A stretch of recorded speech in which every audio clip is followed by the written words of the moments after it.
Juste en introduction, alors tout d'abord, merci d'être là. Hein. Donc ça s'inscrit, cette réunion de ce soir s'inscrit dans la continuité des 3 autres qui ont déjà eu lieu.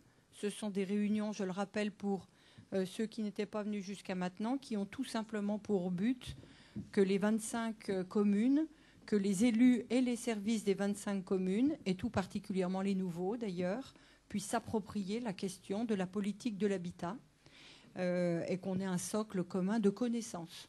Voilà, donc c'est surtout ça l'enjeu. Alors, les précédentes, donc on avait commencé le 3 juillet, c'était la vision partagée du territoire. À chaque fois, on a des petits carnets qui font le résumé. Si vous ne les avez pas, vous pouvez nous les demander. On a eu ensuite, le 3 septembre, il s'agissait... Alors, la première fois, on a partagé des notions sur... voilà comment était constitué notre territoire, le nombre d'habitants, le nombre de logements sociaux, et la démographie, etc. Le 3 septembre, on a parlé des acteurs qui interviennent dans la politique de l'habitat communautaire. L'État était venu pour parler de son action. Et puis, on avait aussi détaillé ce qu'était un PLH. Et la méthode, les échéanciers. Et puis ensuite, il y a eu une réunion sur les actions sur l'habitat privé. Et aujourd'hui, donc, nous allons aborder la question de la politique foncière. Alors, tout ça nous prépare, bien sûr, avec ce socle commun de connaissances, à élaborer le futur programme local de l'habitat, puisque nous avons cela à réaliser dans des délais assez courts, voilà, et sur lesquels nous allons débattre, arbitrer, trancher, etc. Et donc la première réunion de travail là, sur le PLH aura lieu le 12 décembre avec 2 personnes, du coup, parce que là on va vraiment travailler 2 personnes par commune, donc le maire, de préférence, bien sûr, s'il peut, ou alors par délégation quelqu'un d'autre, et un autre élu. Voilà. Donc 2 personnes, le 12 décembre, ici, à 9h. Vendredi 12 décembre. Bonsoir. Là, on va... Mais ça ne nous empêchera pas de continuer à travailler dans ce format-là sur l'appropriation de ce que c'est qu'une politique d'habitat et les éléments qu'il faut connaître pour pouvoir être autour de la table. Alors, ce soir, on va rentrer dans le vif du sujet, là, maintenant. On va avoir plusieurs personnes qui vont parler. Bonjour, bonsoir. Donc, je remercie l'établissement public foncier de Bretagne de s'être déplacé à 2 pour venir nous faire une partie.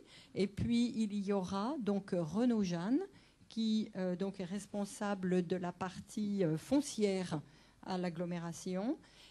Et puis, il y aura aussi Philippe Evin, qui doit être là-haut en train d'accueillir les retardataires et qui est responsable du service habitat foncier à l'agglo. Donc voilà différents intervenants.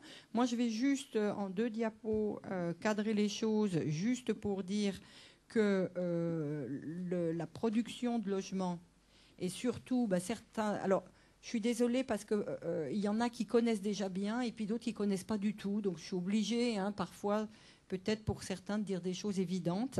Mais c'est vrai que l'équilibre des opérations d'aménagement, pour ceux qui s'y frottent en ce moment, ils comprendront ce que je veux dire. Le foncier, c'est un élément clé.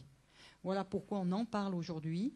Et donc, à ce titre-là, on vous a mis dans la diapo qu'il est nécessaire que les collectivités, à quelque échelon que ce soit, anticipent et mettent en place une politique foncière.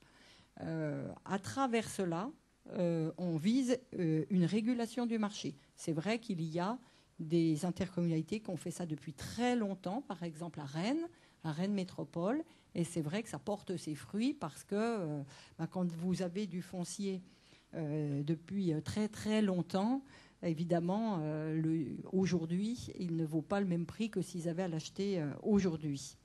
Donc, ce sont les communes ou les intercommunalités qui disposent d'outils pour mener à bien cette politique de maîtrise foncière. Donc, on va en parler. Donc, la mise en place d'une stratégie foncière Donc à ce titre-là, on vous rappelle que le marché foncier, il est en lien direct avec le marché immobilier. Et donc il y a des variations. Ça peut monter très vite, ça redescend beaucoup plus rarement et en tout cas beaucoup plus lentement. Hein, donc voilà, c'est pour ça qu'il faut bien que sur chaque commune, on puisse maîtriser cela. Il y a un cadre réglementaire et on y reviendra, hein, le PLU, les orientations d'aménagement et de programmation, elles créent de l'offre foncière. Et il y aura toute une partie que l'on ne fera qu'effleurer ce soir, parce que sinon ça serait très long, parce que toute la partie lien entre le PLU et le PLH, on l'abordera dans une réunion spécifique où on pourra développer ça. Donc l'idée, c'est qu'il faut investir longtemps à l'avance dans le foncier, il faut négocier le prix du terrain à la valeur d'usage actuelle, hein, donc quand il est encore en friche ou en terre agricole, on voit tout l'intérêt de le négocier à ce moment-là. La diapo d'après, Judith. Voilà, une réactivité. Donc pour les collectivités, communes ou intercommunalités, il faut pouvoir agir de manière adaptée quand il y a des opportunités qui se présentent. Hein.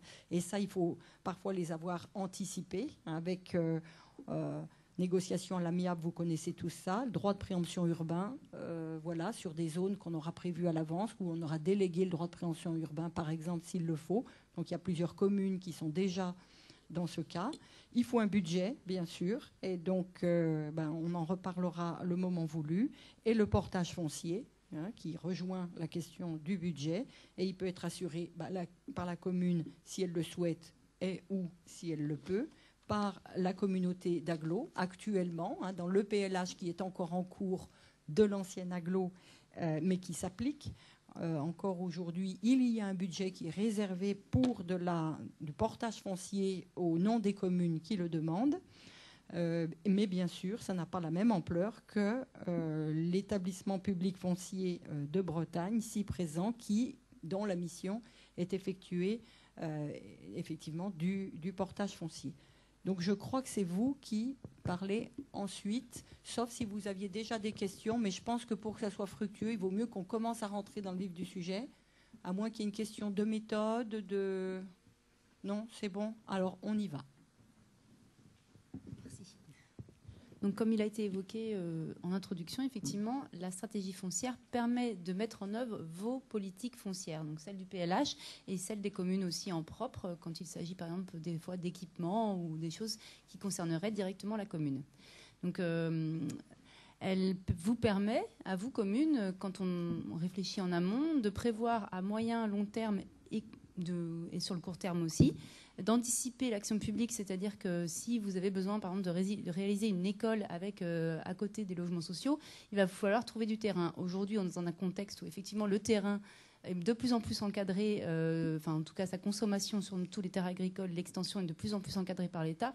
Donc, il faut avoir une vraie politique foncière pour pouvoir anticiper les projets.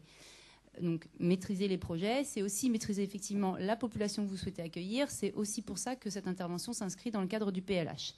Et bien sûr, comme il a été bien dit en intro aussi, maîtriser les coûts du foncier. L'anticipation permet en général de pouvoir acheter du terrain effectivement à un meilleur prix que si on l'achète au moment où on est très pressé, que les propriétaires le savent et que vous-même, vous n'avez pas le temps d'entamer une négociation très longue. Donc, pour ce faire, effectivement, en 2009 a été créé l'établissement public foncier de Bretagne, qui a lui-même défini des objectifs avec l'État. Hein. Quand on a été créé, c'est l'État qui nous a fixé lui-même des objectifs dans le cadre d'un programme pluriannuel d'intervention. Et ces objectifs sont repris sur cette diapo. Lutter contre l'étalement urbain, c'est assez classique. Hein. Faciliter l'accès au logement et la mixité. Donc là, on s'inscrit toujours dans le PLH. Renforcer l'attractivité économique et notamment des centres-bourgs, avec une vraie problématique aujourd'hui des problèmes de commerce en centre-bourg et ou villes qui ont du mal à persister. Et à titre subsidiaire, ça nous arrive plus rarement, l'intervention pour la préservation des trames vertes et bleues ou avec le Conservatoire du littoral, on a signé une charte récemment. Enfin, voilà, ça peut arriver aussi. Notre budget doit être dédié à 80% à la création de logements. Donc, du coup, c'est vraiment à titre subsidiaire. Donc, comme je viens de le dire, l'EPF intervient dans un cadre bien organisé. Donc, il y a un programme pluriannuel d'intervention. Dans le cadre de Lorient Agglo, en dessous du programme pluriannuel d'intervention, on a la convention cadre qui régit notre intervention sur tout votre territoire avec des objectifs un petit peu généraux qui reprennent en général les objectifs du PLH. Et ensuite, chaque commune peut effectivement solliciter l'EPF. Nous, on en reparle toujours avec Lorient Agglomération. C'est toujours une décision collective. La commune sollicite l'EPF, en reparle avec Lorient Agglo et on signe à la marge, si la commune le souhaite, soit une convention opérationnelle avec la commune en propre, ça, tout dépend du projet, ou avec le PCI. Donc ça, c'est toujours une discussion qui intervient au moment de la sollicitation. Donc, un courrier avec le plan de cadastre et puis du coup des échanges avec les services de Lorient Agglo. Voilà. Alors, une petite info complémentaire par rapport à ça. Ce programme pluriannuel d'intervention, quand il a été construit à partir des souhaits des communes. Donc, à l'époque, toutes les communes ont été consultées pour que chacun puisse dire « moi, j'aimerais qu'il y ait du portage foncier, etc. etc. » Après, on a tout mis en commun.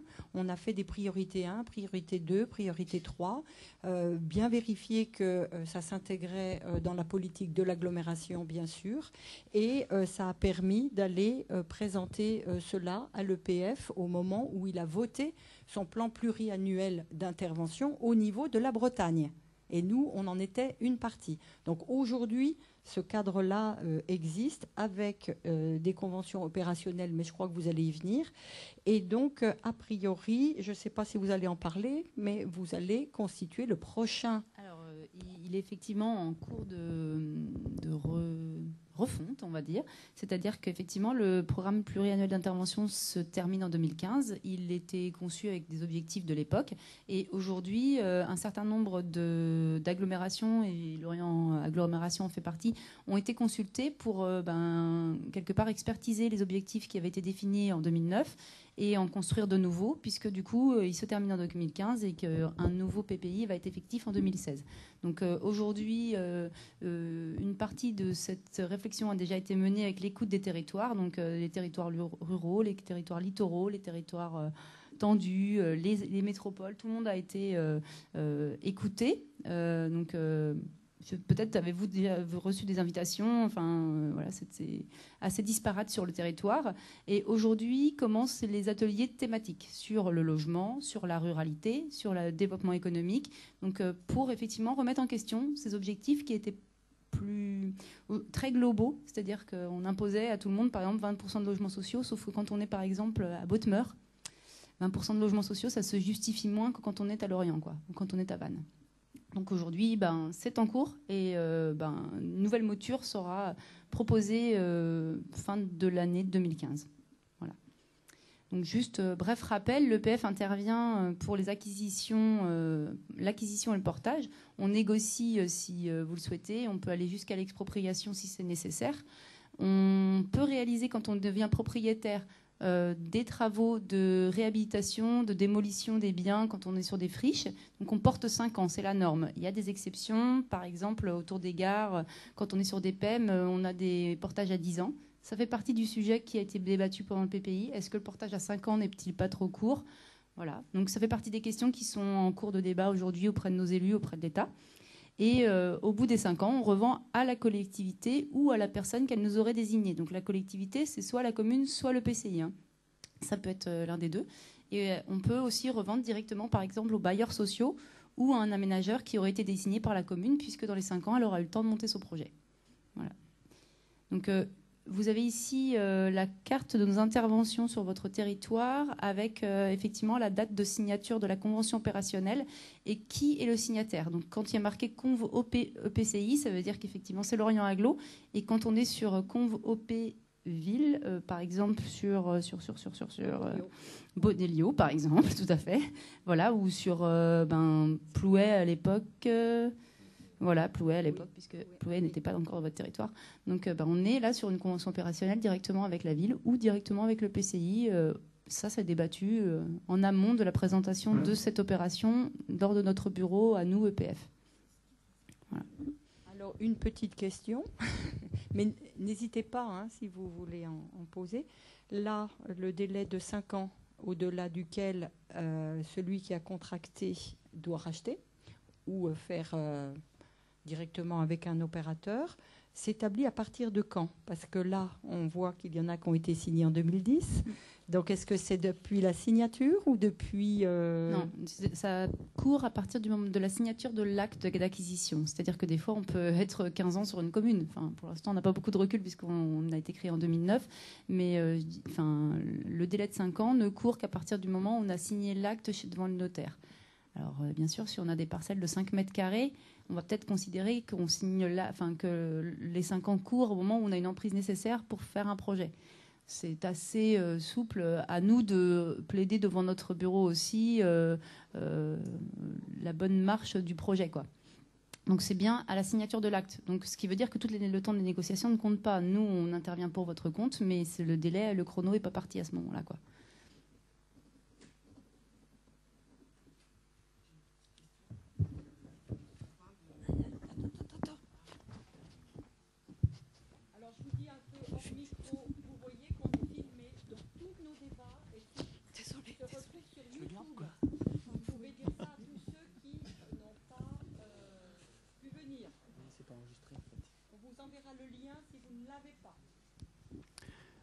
Donc ma petite question, c'est on parle de revente à la collectivité pour la réalisation du projet. Et moi, je voulais, au niveau fiscal, au niveau inscription, au niveau des notaires, à chaque fois que vous faites une acquisition, vous payez les droits de notaire, des frais de notaire. Et quand nous, ensuite, au bout de 5 ans, ou même avant, si on se porte acquéreur pour pouvoir réaliser notre projet, on repaye également des frais de notaire, j'imagine. Donc, est-ce que... ma question, c'est est-ce qu'on peut pas... Vous avez dit que vous pouviez traiter en direct avec les bailleurs sociaux. Est-ce que vous pouvez aussi traiter en direct avec des privés? Et si jamais il y avait une plus-value éventuelle parce que le maire ou la mairie avait bien vendu son opération à plusieurs, est-ce que la plus-value serait restituée à la commune?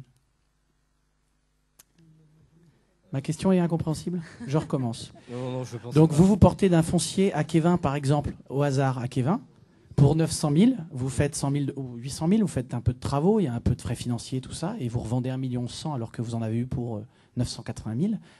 Si, par exemple, on a bien porté le projet, est-ce qu'on fait 1,1 million moins 980 000 égale une petite soulte pour la ville de Kévin ou pas? Parce que j'imagine que si nous, on le rachète pour le revendre, ça fait encore des frais de notaire et on perd encore de l'argent, donc... Nous, on revend en fait le bien au prix d'acquisition, plus les frais auxquels on a fait face pendant la durée du portage, c'est-à-dire les frais de notaire, les taxes éventuelles qu'on a pu faire, les travaux qu'on a pu réaliser. Donc le but pour nous, c'est de faire une opération zéro à la revente. Oui, donc, le but pour vous, mais le problème, c'est que c'est tout bête, c'est qu'on perd 8% dans l'affaire, quoi, sur les inscriptions notariées. Public foncier qui a acheté le terrain. Mais si nous... C'est pas la commune. Donc oui, c'est pas la commune qui fait une plus-value.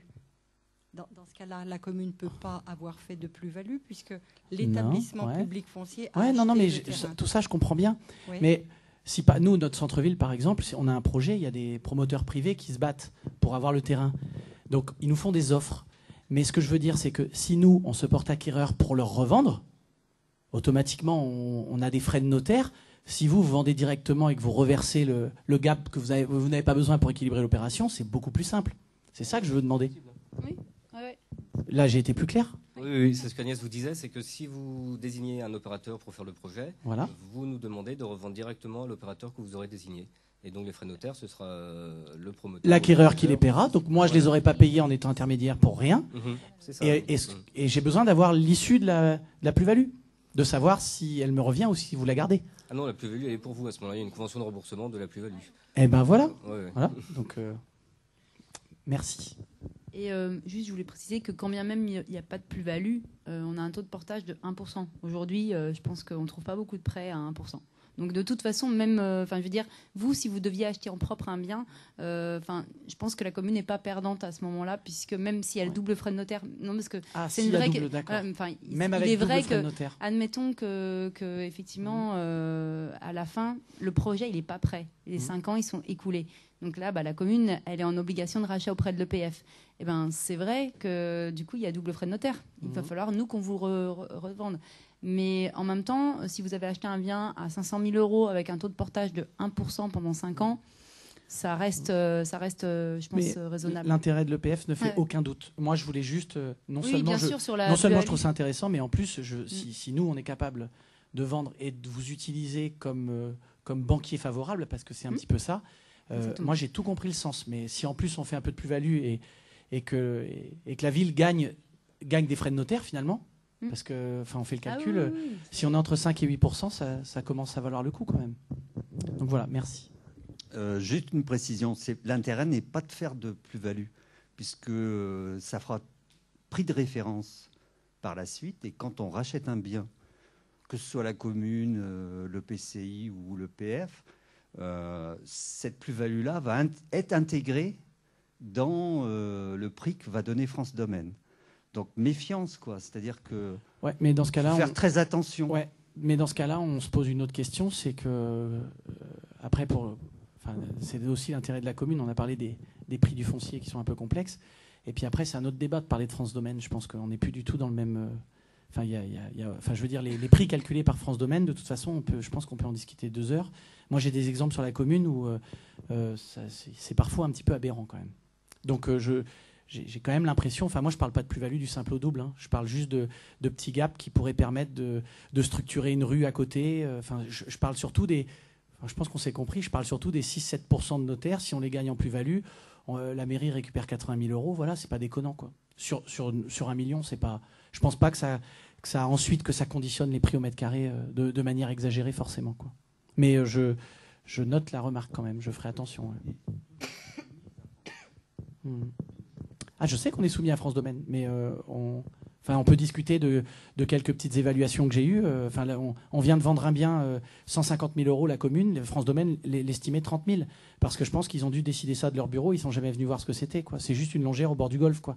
Donc, France Domaine, je pense qu'il faudra qu'on en discute parce que ça me pose question. Nous aussi. C'est comme vous dites, on peut pas faire sans eux. Donc, je pense que c'est intéressant qu'on ait un échange de nos expériences diverses. Mais moi, j'en ai pas que des cohérentes, quoi. C'est un bon sujet de discussion. Et effectivement, on pourra peut-être mettre nos expériences en commun. On retient. Donc pour poursuivre, juste dans le processus, peut-être que je dis des choses que vous savez déjà, hein, mais dans le processus donc d'une opération par rapport à l'EPF, donc la collectivité saisit l'EPF via effectivement dans le cadre de l'Orient Agglo, via l'Orient Agglo. C'est pas toujours le cas. Si on n'a pas de convention cadre, la collectivité peut nous solliciter en propre, mais ce n'est pas le cas sur votre territoire. Donc l'EPF accepte sous condition qu'effectivement le projet respecte les conditions aujourd'hui du PPI et de la convention cadre. Ensuite, on a délégation pour négocier avec les propriétaires. Donc, on est effectivement soumis à l'estimation de France Domaine. On ne peut pas la dépasser. Voilà. Donc, ça, c'est clair et net. Ensuite, on acquiert les biens par tout mode. Amiable, préemption, expropriation. Ça, c'est toujours effectivement une discussion qu'on a avec les élus. On ne s'auto-saisit pas de dire tiens, on va aller exproprier. Hein. Enfin, c'est toujours on est un outil à votre service. Donc, nous, on suit le rythme que vous nous indiquez.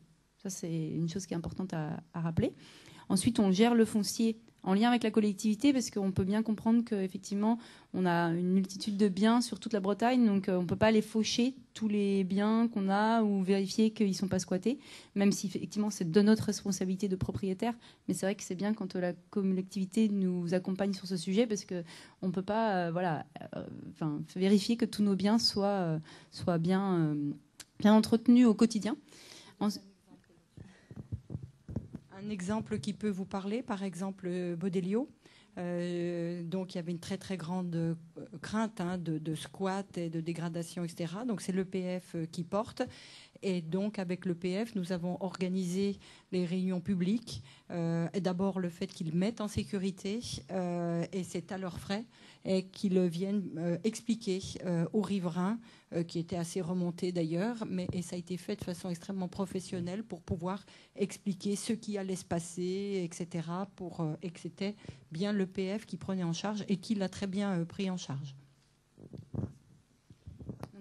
Pour poursuivre, effectivement, on réalise des travaux de requalification du foncier. Donc, c'est typiquement Baudelio qui est aujourd'hui en cours de démolition. Et donc, c'est porté par l'EPF, cette démolition. Donc, c'est nous qui nous en chargeons. Enfin, François pourrait en parler bien mieux que moi parce que c'est lui qui s'en charge.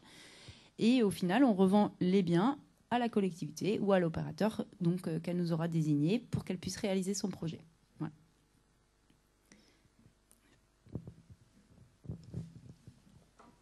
Alors après, la question qui se pose, c'est justement, on l'évoquait avec France Domaine, c'est la détermination du juste prix, parce que c'est vrai que quand on demande à 3 personnes, par exemple, quelle est la valeur d'un bien, les 3 personnes auront le risque, c'est qu'elles aient 3 avis différents. On donne par exemple le propriétaire qui cherchera à maximiser le prix de vente, l'aménageur qui lui cherchera plutôt à équilibrer son opération d'aménagement, ou le promoteur privé qui cherchera lui à maximiser sa marge. Donc il y a plusieurs techniques d'évaluation. La première, c'est la plus courante, la plus utilisée, c'est la méthode par comparaison qui consiste à chercher des termes de comparaison assez récents de biens identiques à celui qui doit être acheté et de déterminer sa valeur sur cette base-là. C'est la méthode qui est utilisée par France Domaine et par le juge de l'expropriation. Ça marche pour des biens courants pour lesquels on a pas mal de termes de référence comme les maisons ou les appartements, mais effectivement pour les biens un petit peu atypiques, type hôpitaux ou écoles, c'est un peu plus compliqué parce qu'on n'a pas de termes de référence pour ce type de biens. Donc la deuxième méthode d'évaluation, c'est l'évaluation par récupération foncière. Donc là, c'est considérer que le bâti ne vaut rien et de considérer plutôt la valeur du terrain en tant que tel et de déduire de cette valeur les coûts, par exemple les coûts de démolition, les coûts de dépollution, de démolition. Et la troisième méthode d'évaluation, c'est l'évaluation par compte à rebours. Donc là, je vais peut-être te laisser le présenter. Donc là, on est sur une évaluation qui prend en considération le projet qui pourrait être défini sur le terrain en question et de dire on va évaluer toutes les recettes et toutes les dépenses qui sont nécessaires pour la réalisation de ce projet. Donc on est plus vraiment sur une évaluation sur ce pourquoi le terrain va vous servir. Et c'est intéressant en fait de faire ces 3 méthodes-là et pour pouvoir voir à un moment donné quel point de convergence ou pas. Et la méthode d'évaluation par compte à rebours permet aussi de pouvoir montrer à la commune que, par exemple, par rapport au prix du vendeur qui est à 500 000 €, le compte à rebours dire que la charge foncière acceptable est de 250 000, le gap, c'est du déficit si vous l'achetez à 500 000. Donc c'est en ça que c'est très important aussi, quand on peut le faire, de le faire avec cette méthode-là pour pouvoir soit définir la charge foncière acceptable si elle est conforme à celle du vendeur, c'est parfait. Soit se dire, effectivement, du coup, peut-être mon vendeur, il est un peu gourmand par rapport à l'opération que moi, je veux mener. Et du coup, est-ce que je l'achète à ce prix-là ? Voilà, donc ça intègre aussi, et c'est très important, la notion de logements sociaux. Parce que du coup, on sait très bien que les bailleurs n'achètent pas du tout au même prix que les privés. Donc du coup, si on applique dans le compte à rebours à ce moment-là, c'est-à-dire très en amont de l'achat, les 20% de logements sociaux, en général, on fait baisser le prix. C'est pas exactement mathématique de 20%, mais en tout cas, le prix qu'on est capable de mettre dans le foncier, il est forcément moins important que si on était sur une opération 100% privée. Donc c'est un outil d'aide à la décision, au même titre que les autres outils d'évaluation, mais c'est important de pouvoir l'avoir en tête au moment où on négocie. Donc nous ici, c'est 20% ou 30% selon les communes dans le PLH actuel, mais qui va être retravaillé, et avec aussi, pour les opérations de plus de 30 logements, un pourcentage d'accession sociale. Alors c'est une très grande discussion qu'on a depuis de nombreuses années avec les promoteurs et les lotisseurs, parce qu'on est typiquement dans ce type d'équilibre, hein, et voilà, qui paye à la fin quand ça ne s'équilibre pas. Donc voilà, ce sont nos... Et je remarquais quelque chose qui est intéressant, c'est par exemple la part des espaces publics, voiries, équipements publics. Donc ça, c'est un élément important parce que effectivement, si là, on met à la charge dans le calcul du compte à rebours de ceux qui vont acheter les logements toute la partie aménagement public, parfois on trouve bizarre qu'à la fin le coût des logements soit cher. Donc c'est aussi quelque chose qu'il faut bien regarder, hein. Il y a une partie, c'est typique en ZAC, hein, par exemple ici où nous sommes, il y a des parties qui sont vraiment payées par la commune parce que c'est de l'équipement public, les promenades au bord de l'eau et tout. Par contre, c'est normal que la desserte soit payée par les gens qui y habitent. Mais par contre, bien sûr, si on avait fait payer tous les aménagements, ça aurait produit au bout du compte des logements absolument invendables car hors de prix. Donc c'est toujours des équilibres comme ça aussi dans les montages. J'en profite pour le dire, hein, parce que parfois, c'est vrai, il y a des maires, y compris chez nous, hein, qui ont des exigences parfois sur les espaces publics qui font que ça fait monter les prix et puis après, ils ne comprennent pas pourquoi ça ne se vend pas. Donc voilà, après, c'est des équilibres à trouver. C'est vrai que le compte à rebours, il est important parce qu'en fonction de l'échelle du projet, si on est sur 10 lots, effectivement, peut-être qu'il y aura beaucoup moins d'espaces publics et d'équipements publics. Mais si on est sur un projet comme Baudelio, si on veut que ce soit un lieu de vie avec une bonne qualité de vie, on va être obligé d'aménager des espaces publics. Et si on ne l'a pas prévu au départ dans l'acquisition, on achète tout au même prix, que ce soit l'espace du parc, et que l'espace de la route et l'espace pour faire les collectifs. Et là, on va avoir du mal à effectivement équilibrer son budget à la fin, quoi. Ça, c'est clair.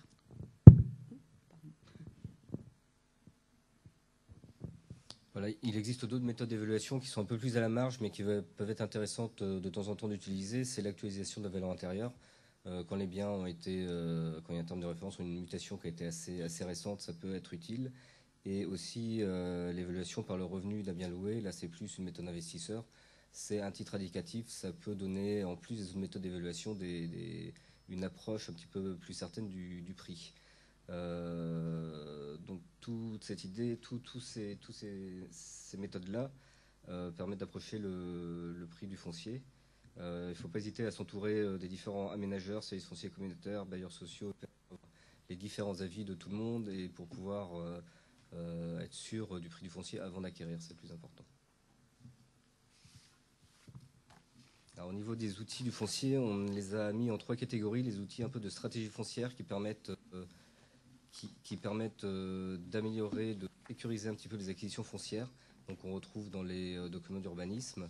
Parmi ceux-ci, alors là on en a mis quelques-uns dans l'exemple, mais je crois que ça sera réévoqué dans d'autres débats. Le périmètre d'inconstructibilité à 5 ans et le sursis statué, ça permet de bloquer un petit peu les permis de construire sur le secteur que vous avez identifié pendant un certain temps, donc 5 ans pour le périmètre d'inconstructibilité et 2 ans pour le sursis statué. Donc ça vous laisse un temps de réflexion pour pouvoir agir et mettre en œuvre des outils de maîtrise foncière. Vous avez également les emplacements réservés, les secteurs de mixité sociale qui permettent d'imposer de la mixité sociale dans certains secteurs. Donc ça permet aussi de faire baisser le prix du foncier puisque ça s'impose à tout le monde. Donc un promoteur qui fera son opération privée sera obligé de respecter ces éléments-là qui ont été mis en place pour la collectivité. Les orientations d'aménagement permettent aussi d'encadrer l'aménagement. Ça, on reviendra rapidement dessus. Il y a d'autres outils comme les densités minimales à proximité des transports. Ça, c'est pour favoriser la densité et donc améliorer aussi la valeur du foncier. Et il y a aussi les calendriers d'ouverture à l'urbanisation que vous pouvez intégrer soit dans les orientations d'aménagement, soit sur les zones AU de vos PLU. Donc, par exemple, sur une zone 1AU, pour maîtriser le rythme de l'urbanisation de votre commune, vous pouvez les calendriers d'ouverture à l'urbanisation de vos zones 1AU. Donc, dans la plupart des PLU qui vont être retravaillés aujourd'hui, un premier travail au préalable doit être réalisé. C'est ce qu'on appelle le référentiel foncier. C'est-à-dire, c'est ce qu'on disait tout à l'heure. Aujourd'hui, on n'a plus le droit, de moins en moins le droit, d'utiliser des terres en extension, des terres agricoles. Donc, il faut s'intéresser à ce qu'on a dans son enveloppe urbaine et tout ce qu'on a. Et c'est un travail qui demande vraiment un travail de terrain et qui est assez long à faire. Et c'est la base de la stratégie foncière aujourd'hui et de demain, parce que effectivement, tous vos PLU vont forcément se poser cette question-là. Donc, du coup, c'est un travail d'identification, de qualification, parce qu'effectivement, quand on est sur un terrain qui est en pente, qui est pollué, qui est pour partie occupée, pour partie squattée, on n'est peut-être pas sur le même délai d'utilisation de ce terrain. Donc il faut toujours, effectivement, après l'avoir recensé, le qualifier, pouvoir se demander qu'est-ce que je peux y faire dessus. Est-ce que c'est plutôt un terrain qui est stratégique pour de l'espace vert? Est-ce que c'est plutôt un terrain qui est stratégique pour une école ou pour du logement? Et comment je le mobilise? Est-ce qu'il est urgent? Est-ce que c'est en fait un terrain que je vais utiliser dans longtemps? Parce qu'aujourd'hui, j'en ai pas besoin. Et du coup, pouvoir déterminer des projets dans ce cadre-là. C'est vraiment la base de votre stratégie foncière, c'est de se poser la question de qu'est-ce que j'ai aujourd'hui dans mon enveloppe urbaine ou aux alentours qui me permet de faire mes projets, puisque demain, je sais que j'aurai beaucoup plus de mal à utiliser mes terres en extension.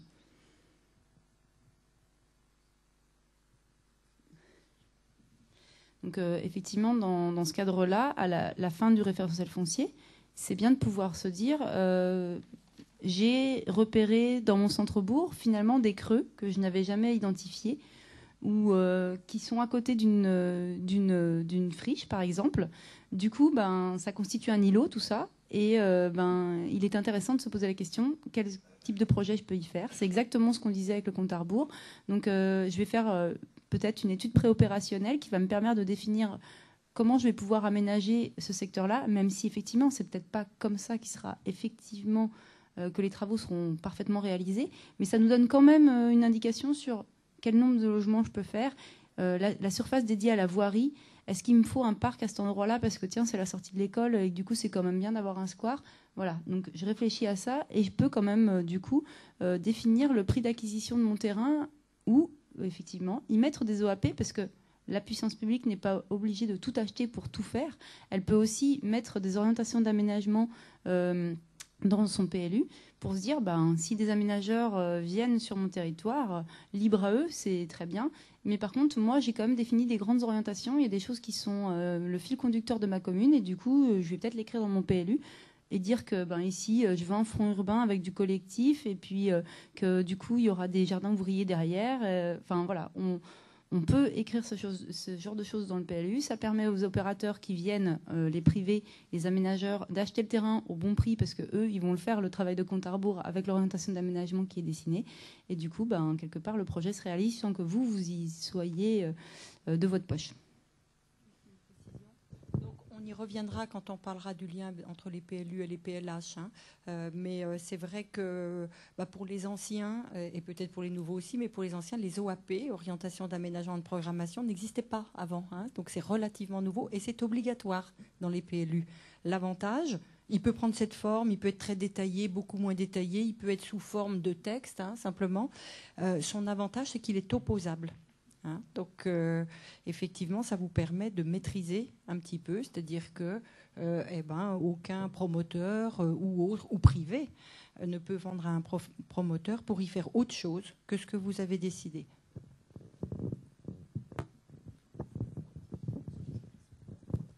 C'est vrai que toute cette partie-là, tous ces outils, emplacement réservé ou après, ça mérite une explication de 2 heures. Donc, on verra à la fin si ça vous intéresse pour programmer ça en 2015 maintenant, puisqu'on a déjà des réunions pour la fin de l'année. Donc, c'est vrai que c'est un sujet et on aura aussi les collègues qui travaillent sur les PLU qui pourront venir expliquer ça et quelle démarche est utilisée pour arriver à ces OAP. Sachant que les services de la communauté, si vous le souhaitez, bien sûr, si les communes le souhaitent, peuvent faire ce travail-là. Certains le font déjà depuis un moment, par convention avec l'AGLO, puisqu'on a toutes des personnes qualifiées qui travaillent là-dessus. Voilà, donc là, c'est juste un exemple pour vous montrer un peu à quoi peut ressembler un emplacement réservé pour la constitution de logements sociaux. L'intérêt, c'est que ça fixe un peu les choses sur le foncier. Ça donne en contrepartie au propriétaire un droit de délaissement, c'est-à-dire qu'il peut vous mettre en demeure d'acquérir le foncier mis sous emplacement réservé. Mais ça montre aussi la volonté communale de réalisation de logements sociaux sur les périmètres. Et donc ça informe un peu comme les orientations d'aménagement les promoteurs aménageurs éventuels qui seraient intéressés par ce secteur-là.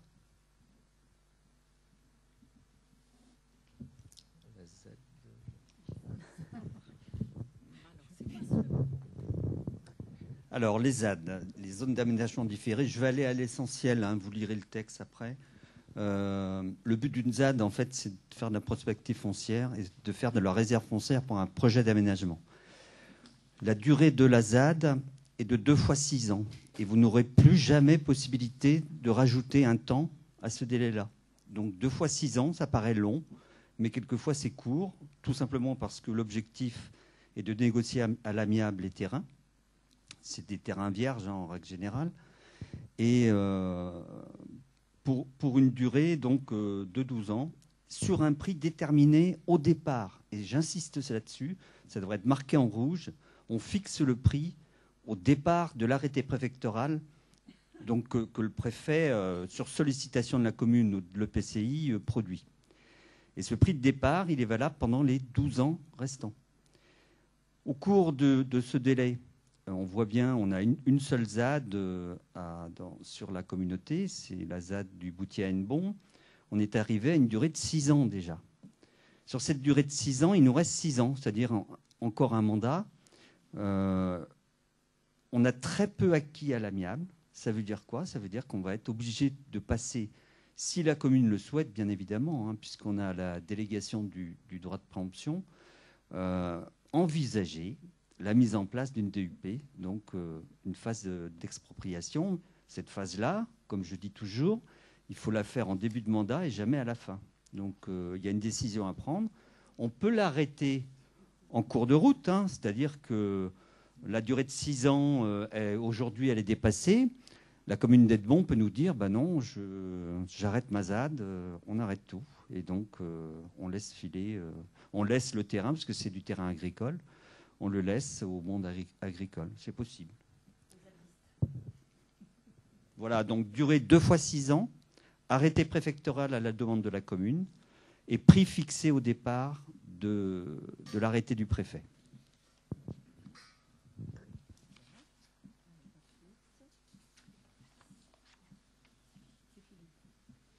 Alors ça, c'est bon, c'est juste pour dire que en fait, la négociation, elle peut être rapide, mais elle peut être longue. Vous voyez les différentes étapes. Hein. Examen par la commune des prix du marché, mais je pense que chaque maire a en tête les prix de marché dans sa commune.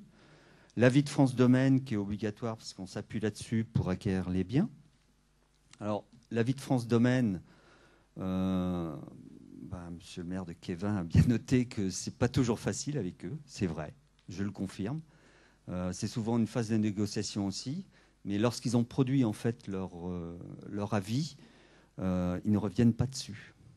Et bien souvent, on ne peut pas acheter au-delà du prix des domaines. On peut acheter en dessous, mais pas au-delà.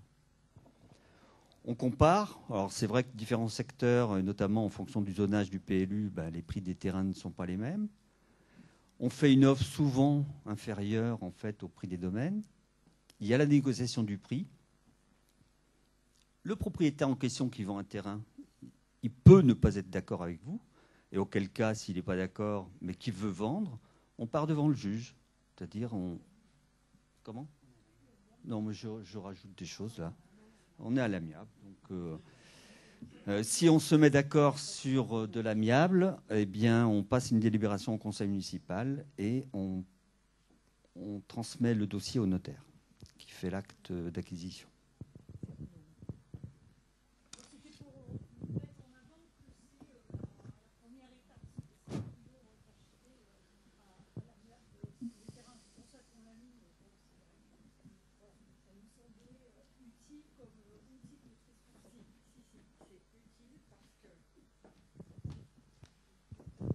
Ça se finit souvent à l'amiable, surtout quand ils savent qu'on a un droit de préemption urbain.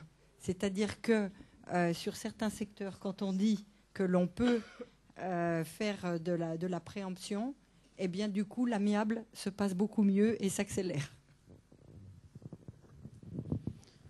Donc le droit de préemption urbain, outil de maîtrise du foncier, on va essayer de ne pas être trop technique. Donc on rappelle les articles du Code de l'urbanisme. Donc les objectifs, c'est acquérir par la collectivité certaines emprises, bâties ou non, mises en vente par leurs propriétaires pour la réalisation des actions ou opérations répondant aux objets définis à l'article 300-1 du Code de l'urbanisme, c'est-à-dire les finalités d'intérêt général. Donc mise en œuvre d'une politique locale de l'habitat, mise en œuvre d'un projet urbain, organiser le maintien, l'extension ou l'accueil des activités économiques, favoriser le développement des loisirs et du tourisme, réaliser des équipements collectifs ou les locaux de recherche ou d'enseignement supérieur, lutter contre la salubrité et l'habitat indigne ou dangereux. L'habitat indigne ou dangereux a été rajouté dans le cadre de la loi Allure. Permettre la restructuration urbaine, sauvegarder ou mettre en valeur le patrimoine bâti ou non bâti. Et la loi Allure a rajouté aussi tout ce qui permet le renouvellement urbain. Donc le plus souvent, on utilise le premier objectif, c'est tout ce qui est mise en œuvre de la politique locale de l'habitat. Donc le déroulement le DPU. Alors, quels sont les biens qui sont soumis au DPU? Donc les mutations à titre onéreux, mais aussi depuis la loi Allure, les biens qui sont vendus, qui sont à titre gratuit. Tout ça pour éviter les fraudes.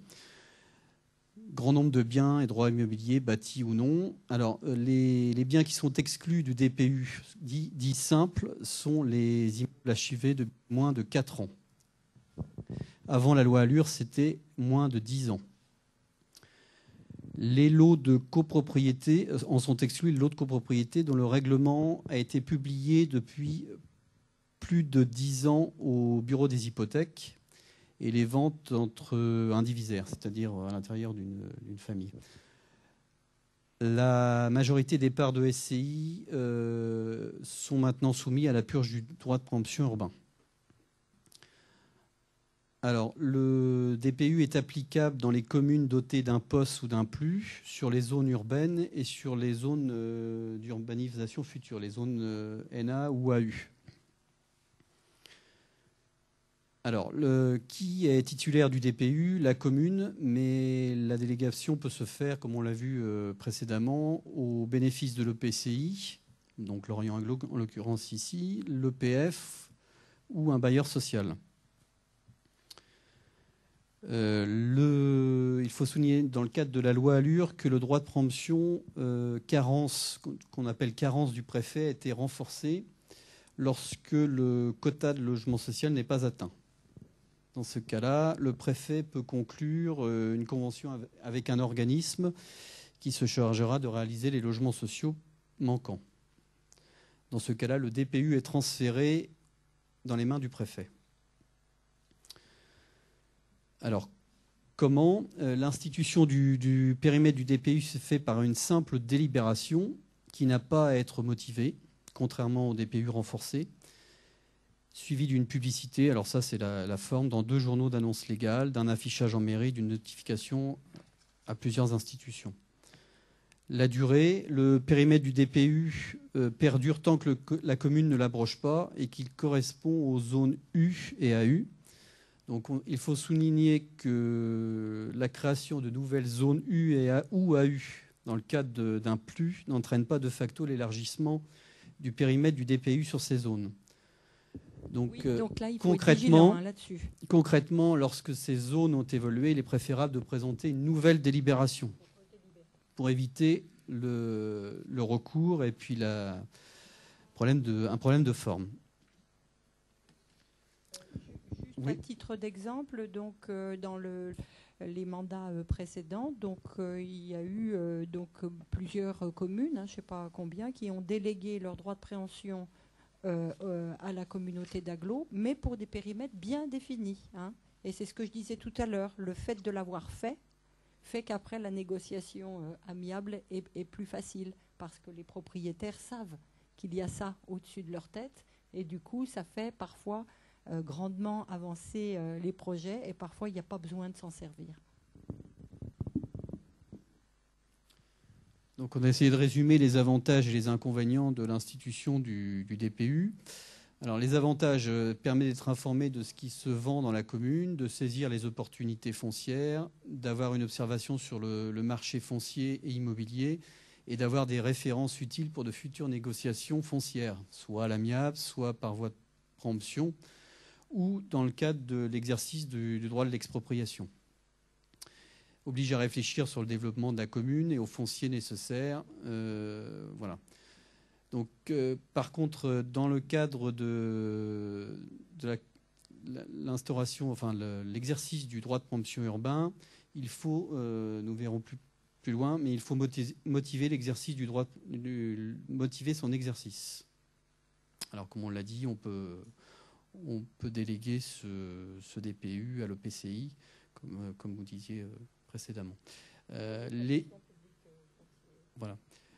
Les inconvénients, la préemption n'est possible que pour certaines opérations. Donc il faut être vigilant, ne pas préempter pour des petites opérations qu'on ne pourra pas forcément motiver. tels des aménagements de voirie pour sécurité, sauf si, c'est un exemple, hein, sauf si cela s'inscrit dans un projet urbain plus vaste tel que la sécurisation par exemple du centre-bourg. Donc le Conseil d'État a rappelé l'importance de la motivation de la décision de préemption. Il faut vérifier, les tribunaux vérifient le caractère réel du projet tangible et préalable à la préemption. Et les tribunaux vérifient également le caractère suffisant de l'intérêt général.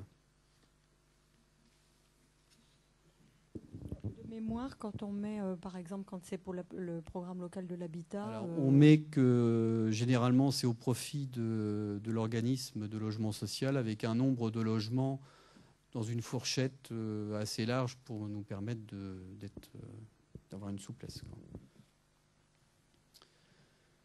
Donc là, derrière, vous avez un exemple de délégation du droit de préemption urbain qui a été par la commune de Riantec au profit de l'EPCI, Lorient Agglomération. Donc là, vous avez le secteur de Kerner sur une surface d'environ 7000 m². Un certain nombre de parcelles avaient été achetées à l'amiable. D'autres l'ont été par préemption, par la délégation de la commune de Riantec à Lorient Agglomération. Sachant que dans le cadre du PLH, la communauté a engagé une politique foncière lui permettant de constituer à la demande des communes des réserves foncières destinées à accueillir des opérations de logement diversifiées. Et le Code général des collectivités territoriales confère en effet aux communautés d'agglomération la possibilité d'exercer un droit de préemption urbain pour la mise en place d'une politique sociale de l'habitat sur un ou des périmètres déterminés en concertation avec les communes. Donc concrètement, les modalités de mise en œuvre, la commune délibère au profit de Lorient Agglomération un périmètre sur lequel Lorient Agglomération sera amené à intervenir dans le cadre d'une DIA. Donc les DIA sont transmises toujours aux communes et les communes envoient la DIA des biens situés dans le secteur de délégation à Lorient Agglomération qui, parallèlement, avait délibéré sur l'acceptation de la délégation. Et s'il y a une décision favorable, donc c'est Lorient Agglomération qui exerce le DPU en lieu et place de la commune. Donc l'avantage, c'est que le portage foncier se fait sur un secteur préalablement défini et approuvé avec la commune, un gain de temps et un gain d'argent, puisqu'il n'y a pas de rétrocession, puisque c'est Lorient Agglomération ou le PCI qui achète, et donc il n'y a qu'un seul acte.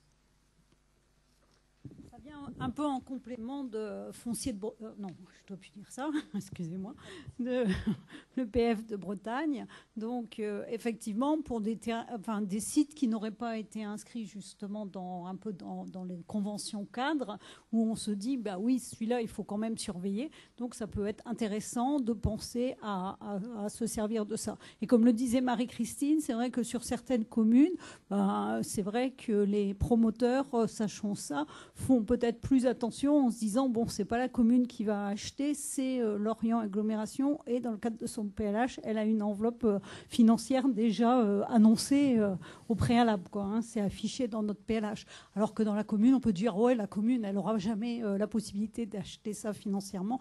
Bon, voilà, parce qu'elle a d'autres frais, parce qu'elle a les écoles, parce qu'elle a autre chose, elle a d'autres dépenses.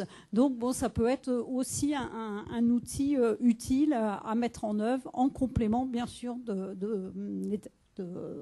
des actions avec... J'arriverai jamais, hein. C'était bien, foncier de Bretagne, c'était plus court.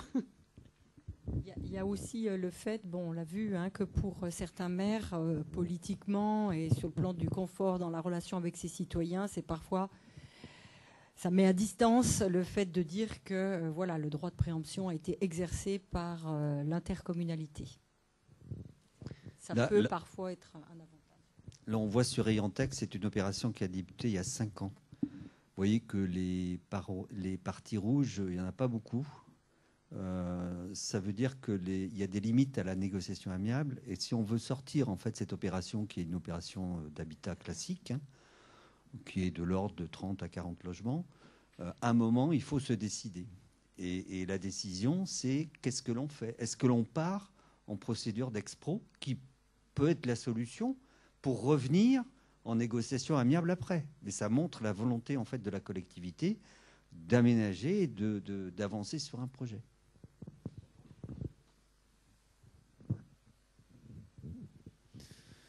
Donc, on a évoqué le droit de préemption urbain dit simple. Il existe aussi une procédure.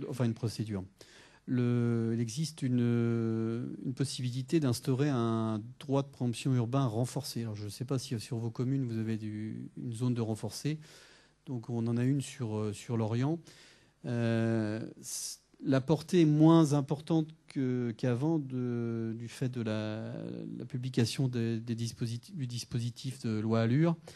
Mais ça concerne surtout les communes qui ont des copropriétés importantes en centre-ville, comme à Lorient, car les copropriétés dont le règlement a plus de 10 ans ne sont pas concernées par la purge du DPU simple, mais ils le sont par l'instauration d'une zone de DPU renforcée, puisque là, dans ce cadre-là, toutes les ventes sont soumises au DPU, sont soumises à la purge du droit de préemption. Donc, je ne sais pas si on rentre dans le détail. Donc ça, c'était vraiment un outil qu'on mettait Oui, en juste plus. pour le renforcer, il faut si on veut instaurer une zone de DPU renforcée, il faut une délibération motivée, contrairement au DPU simple qui se fait par simple délibération. Il faut pouvoir le justifier auprès du contrôle de légalité ou même dans le cadre d'une préemption devant un juge. Alors juste une petite remarque, le DPU renforcé, oui, c'est un outil.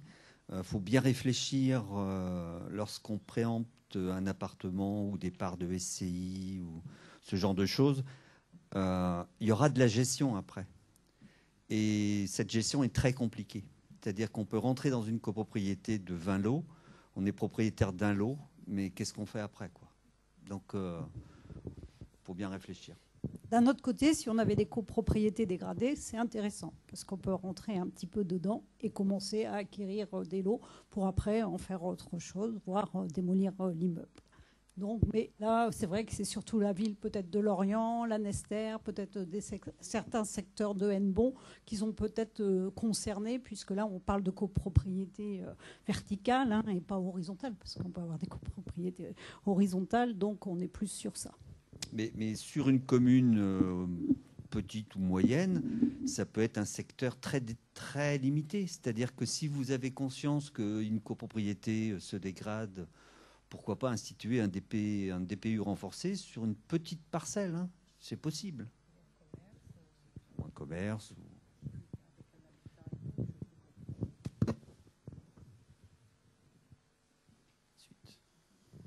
Donc le schéma d'exercice du DPU, enfin un DPU ou DPU renforcé, hein, ce sera la même méthodologie. Donc la déclaration d'intention d'aliéner que vous recevez en commune, donc vous disposez d'un délai de 2 mois pour vous prononcer, savoir si vous préemptez ou vous laissez la vente se réaliser. Donc si évidemment le DPU est purgé, la RDIA repart chez le notaire ou le représentant du propriétaire, donc la vente peut se faire. Si le titulaire du DPU, ça soit la commune ou le PCI ou le PF ou un organisme de logement social éventuellement, s'interroge sur la possibilité de préempter, il faut rapidement saisir France Domaine. Alors, la réglementation nous oblige à saisir France Domaine pour un montant supérieur à 75 000 euros, mais vous pouvez le faire si vous voulez, même pour un montant inférieur. Enfin, c'est obligatoire pour au moins lorsque les ventes sont supérieures à 75 000 euros. Et dès le premier euro, si vous êtes en zone de DPU renforcée. Et depuis la loi Allure, puisqu'on peut avoir des DIA avec des biens cédés gratuitement, dans ces cas-là, vous êtes obligé de saisir France Domaine pour évaluer la valeur du bien. Donc ça, pour l'instant, on ne sait pas ce que ça va donner, quoi.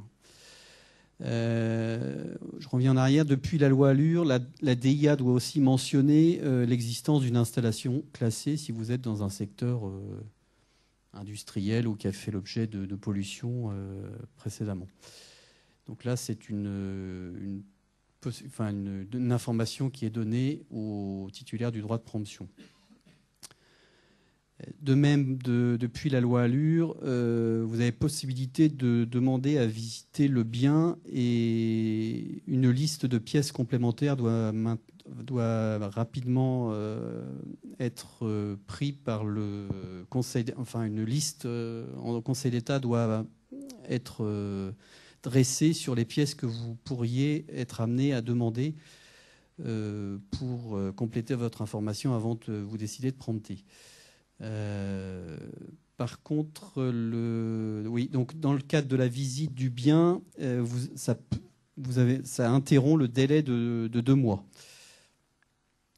Donc si vous décidez de préempter, la décision est notifiée au notaire et aux parties, donc au vendeur et à l'acquéreur évincé. Donc dans ces cas-là, il y a 2 possibilités. Si vous préemptez au prix qui est contenu dans la DIA, le notaire doit rédiger son acte dans les 3 mois et le titulaire, donc la commune ou le PCI, a 4 mois pour régler le prix contre 6 mois précédemment. La loi Allure a ramené le délai à 4 mois. Un nouvel acte dit de quittancement est établi constatant le versement du prix et le transfert de propriété. Alors, ce qui veut dire que précédemment, il n'y avait qu'un seul acte qui a été rédigé. Et dans le cadre de la loi Allure, le transfert de propriété intervient à la plus tardive des dates auxquelles seront intervenus le paiement et l'acte authentique. Ce qui veut dire qu'il y a un premier acte de vente du bien et un deuxième acte qui intervient une fois que le prix a été versé. Donc c'est comme ça que les notaires ont compris la loi. Pour l'instant, on n'a pas beaucoup de recul, mais les 2 premières, sur l'Orient, on a eu ce cas-là. Les 2 premières préemptions qu'on a faites là, depuis la loi Allure, on a été obligé de signer 2 actes, ce qui augmente les frais. Ce qui n'était pas forcément prévu, ce qui n'était pas prévu au départ. Alors, donc ça c'est au prix contenu dans la DIA. Si vous préemptez un prix inférieur au prix qui est contenu dans la DIA, il y a 3 possibilités. Enfin, le propriétaire a 3 possibilités. Il peut renoncer à vendre son bien, accepter les conditions fixées par le titulaire du DPU, la vente peut intervenir aux conditions qui sont citées à gauche, ou alors refuser de vendre. Dans ces cas-là, soit lui, soit le titulaire du DPU peut faire fixer le prix par le juge de l'expropriation. Donc la procédure judiciaire devant le tribunal de grande instance est alors enclenchée. Après, je ne suis pas allé dans le détail, mais c'est la procédure judiciaire. C'est sur les doigts de la main, mais ce sont des procédures qu'on utilise. Et notamment, on a eu un dossier sur la commune de Port-Louis qui a duré 3 ans de mémoire, où on est allé devant le juge et le propriétaire est parti en appel. On est parti en appel aussi. On n'a pas eu gain de cause, je peux vous dire. Devant un tribunal, le juge, il tranche à la médiane, on va dire. Pas forcément du côté du propriétaire, mais pas non plus du côté de la collectivité. Juste un petit ce qui n'est pas un détail, mais faites attention quand vous préemptez un bien, et notamment les diagnostics de pollution aujourd'hui, qui coûtent très cher. Et soyez très très vigilants pour avoir les éléments de la part du notaire. Alors, la pollution, l'amiante aussi, bien évidemment, puisque ça se rajoute en fait au prix. mais surtout la pollution aujourd'hui. C'est ce que je disais tout à l'heure, a priori, ça sera dans la liste des pièces qui vont être demandées, qui pourront être demandées au notaire dans le cadre d'une DIA, les diagnostics amiante, le DPE, les diagnostics pollution notamment. J'ai une petite question. On a parlé tout à l'heure des 75 000 euros. Si jamais on fait intervenir France Domaine pour un montant inférieur à 75 000 euros, que France Domaine donne son estimation et que pour autant on achète au-dessus de son estimation, est-ce que le fait de demander l'avis de France Domaine nous oblige ensuite à suivre son avis ou pas? Vous pouvez passer outre à l'estimation de France Domaine, mais il faut le motiver. Pour X raisons, hein, parce que... Oui. Mais non, il y a une marge. ouais, il y a une marge, mais là, je parlais d'une marge qui dépasse. C'est 10% en règle générale. Mais quand on est en dessous de 75 000, on n'a pas l'obligation de faire appel à France Domaine. Non, vous n'avez pas Donc, l'obligation. si on le fait quand même pour se conforter politiquement ou auprès d'autres, et qu'on l'achète quand même plus cher, là, on n'a pas à motiver le choix, si dès lors qu'on a fait la demande. Vous avez fait la demande, donc. Merci. Mais par contre, pourquoi le prix est inférieur? Il y a des arguments à ça, hein, parce que vous faites du logement social, parce que... J'ai pas peur de le motiver. Non, non, c'est juste ça pour se motive. savoir. Hein. Ouais, tout à fait. Oui. Merci.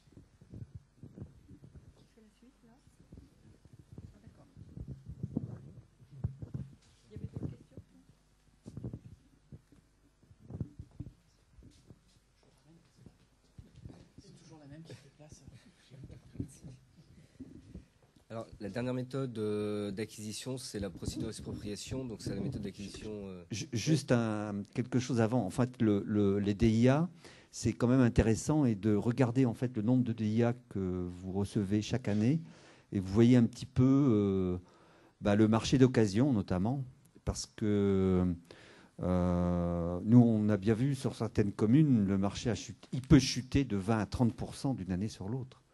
Alors, vous n'en avez peut-être pas beaucoup pour les petites communes, donc les références sont moins bonnes, on va dire, mais c'est un élément quand même de vision du marché d'occasion. Vous savez qu'on dit toujours, quand il se fait un logement neuf, vous avez 4 transactions dans l'occasion, donc ça va de 1 à 4. Le marché d'occasion est un marché très important.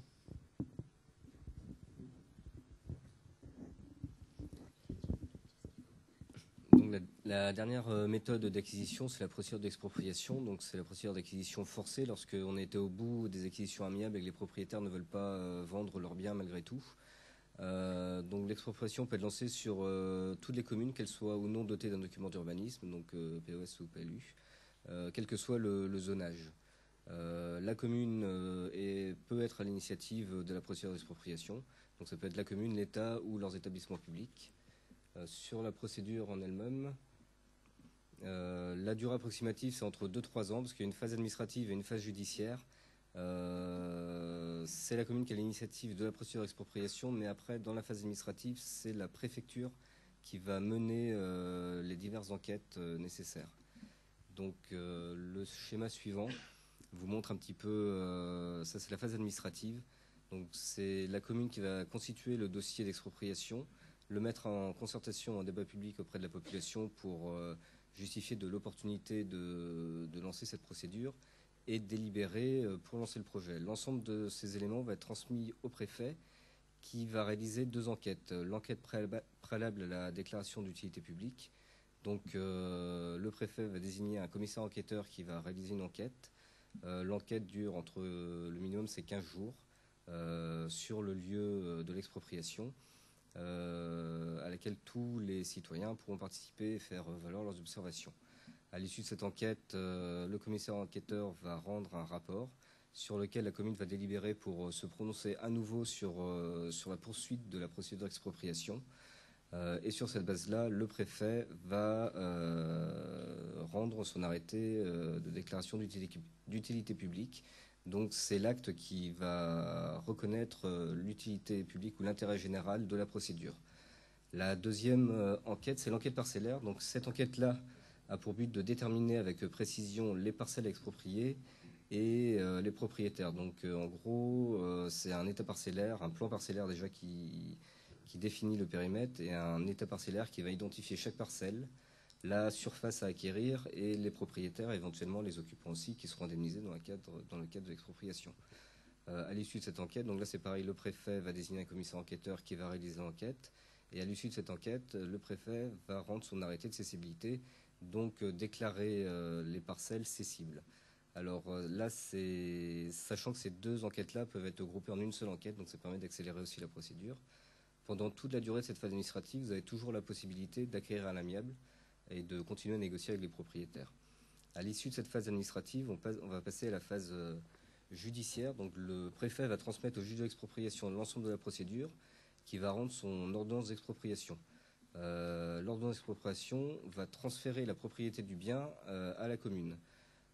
Donc à partir de là, la commune est propriétaire de tous les biens inclus et qui ont été identifiés dans les enquêtes précédentes. La phase suivante, ça va être de saisir le juge de l'expropriation pour faire fixer le prix de l'indemnité. Donc en fait, la commune ou l'autorité expropriante va notifier les offres à tous les propriétaires expropriés. Ceux-ci ont toujours la possibilité d'accepter et d'être indemnisés à l'amiable. Si ceux-ci refusent, à ce moment-là, la collectivité va saisir le juge d'expropriation qui va fixer l'indemnité. Donc ça se matérialise en gros par un transport sur les lieux auquel assistent le juge, l'autorité expropriante et les expropriés. Chacun va apporter ses arguments et ses termes de référence sur la valeur du foncier. À l'issue de ce transport sur les lieux, une audience va se tenir. Et à l'issue de l'audience, le juge va décider du prix de l'expropriation sur la base duquel les expropriés vont être indemnisés.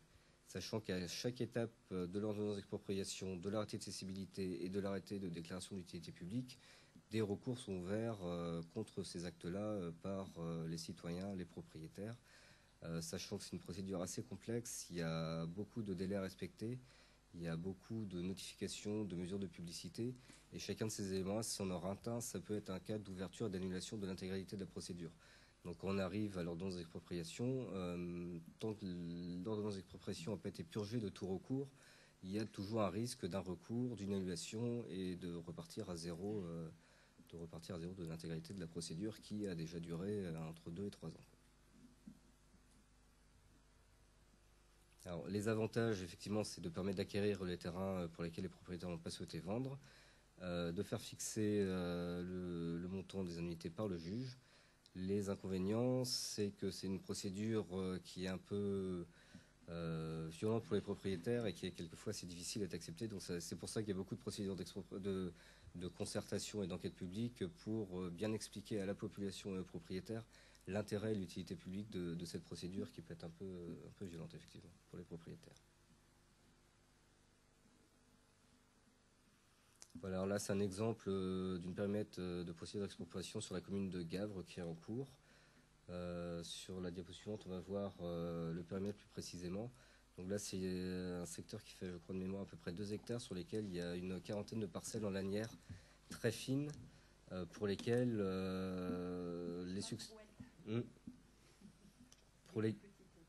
pour lesquels en plus les successions n'ont pas forcément été réglées, ce qui fait qu'on se retrouve avec des parcelles sans origine de propriété certaine. Aujourd'hui, on a identifié presque 200 propriétaires sur ce secteur-là qu'il va falloir exproprier. Donc vous imaginez un petit peu le travail des notifications à chaque fois de l'ordonnance d'expropriation, notifier l'arrêté de cessibilité à ces 200 propriétaires, notifier les offres à ces 200 propriétaires, notifier, etc., etc.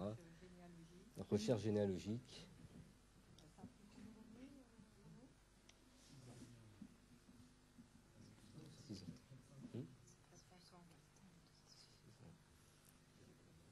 Voilà, et là on en est à la phase, on a eu l'ordonnance d'expropriation en début d'année, de cette année, et là maintenant on va notifier les offres et saisir le juge pour faire fixer les indemnités d'expropriation.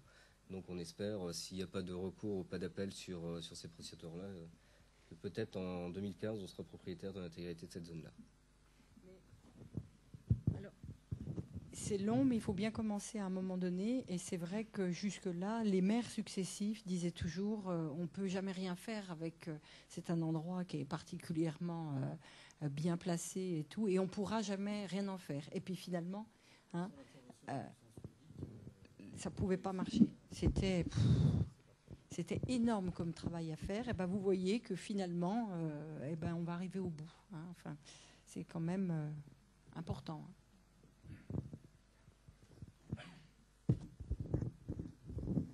Et tout l'intérêt, c'est qu'en fait, on acquiert les biens, et si on ne connaît pas le propriétaire, l'argent est consigné à la Caisse des dépôts pendant une certaine durée. Et si personne ne revendique en fait la propriété de ce bien, ça repart à l'État. En fait, c'est une procédure qui a été lancée à l'origine par Lorient Agglomération en concertation avec la commune de Gavre et qui a été transférée à l'EPF dans le cadre de la convention opérationnelle qui a été signée, je crois, en 2010, quelque chose comme ça. On en a fait combien d'expros au niveau de l'EPCI, Lorient, mémoire? Oui, c'est tout. Juste, c'est vrai que là, ce que vous a montré François, ça fait vraiment peur au niveau administratif, judiciaire, la longueur, la lourdeur. Ce qui est intéressant, que ce soit avec Lorient Agglo ou que ce soit avec l'EPF, c'est que quelque part, c'est quelqu'un d'autre qui le fait pour vous. Tout le dossier est un peu complexe et très lourd. Vous avez des techniciens, du coup, à votre service qui font tout ça. C'est pour ça que François connaît bien le nombre de propriétaires et je pense de l'autre côté aussi. Voilà. Et l'intérêt de notre intervention, effectivement, c'est que la commune est un peu en retrait par rapport à cette procédure qui n'est pas forcément très bien accueillie par la population. Donc c'est l'EPF ou Lorient Agglo, quand c'est elle qui a l'initiative, qui s'affiche comme autorité expropriante. Donc c'est un peu plus facile à assumer pour les communes derrière.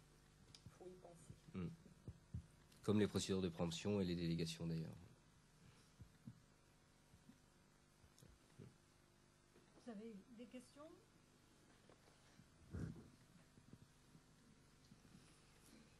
Et enfin, rapidement, les outils financiers. Alors là, c'est des outils que vous pouvez adosser à vos taxes locales, dont l'objectif est d'inciter les propriétaires à libérer leur foncier. Alors la taxe d'habitation sur le logement vacant, donc ça c'est quelque chose qui est assez connu, qui existe depuis longtemps. Donc ça consiste à augmenter la valeur des taxes sur le logement vacant pour inciter les propriétaires soit à céder leur logement, soit à le remettre en location. Donc l'objectif, ça permet de respecter les objectifs du PLH de création de logements et d'accueil de population. La deuxième taxe, c'est sur les terrains devenus constructibles.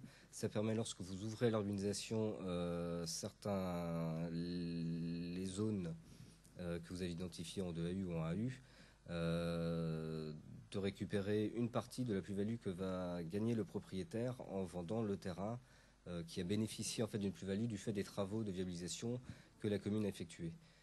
Ça permet aussi de calmer un peu les ardeurs au niveau de la plus-value du propriétaire, puisque plus il va vendre cher son terrain, plus la taxe sera importante, donc ça va l'inciter à vendre à un prix à peu près raisonnable. Donc c'est un outil qui permet aussi de maîtriser les prix du foncier, au moins qui est incitatif. Il y a des communes qui ont mis en place ces éléments-là. Par exemple, la commune de Plouarzel, qui a institué cette taxe en 2007, donc une taxe qui revenait à 6,66% du prix du foncier. Ça a permis de libérer un petit peu de foncier et ça a permis de remplir les objectifs du PLH. Il y a également la surimposition des terrains constructibles. Ça incite aussi les propriétaires qui ont des terrains constructibles mais qui ne s'en servent pas pour le vendre à vendre ces terrains-là. Donc sur la taxe foncière, ils vont avoir un surcoût de taxe foncière sur les périmètres qui vont être identifiés par la commune. Donc ça fait un poids financier plus important pour le propriétaire, pour un terrain sur lequel il ne fait rien, c'est un peu de la rétention foncière. Donc ça incite le propriétaire également à vendre ce foncier-là. Certaines collectivités ont institué aussi temporairement ces terrains-là. Ça a permis de libérer pas mal de fonciers, je crois notamment dans les Côtes-d'Armor, je ne me rappelle plus de la commune, mais ils ont institué ça en 2007. Et 3 ans après, ça a permis de remplir les objectifs de leur PLH et donc de supprimer cette taxe-là par la suite.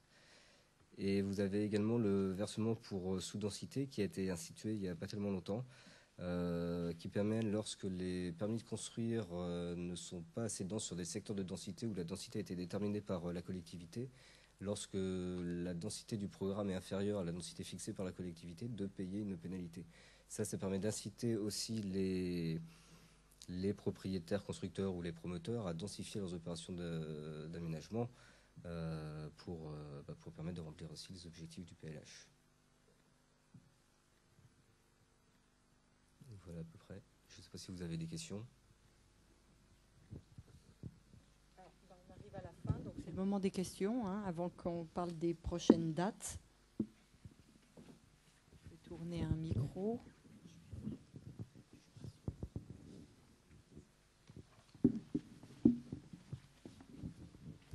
Alors, faut pas hésiter, hein, à poser des questions, même si vous avez l'impression qu'elles vont être bêtes ou que tout le monde connaît la réponse. En général, c'est pas vrai. Et puis, c'est vraiment fait pour ça.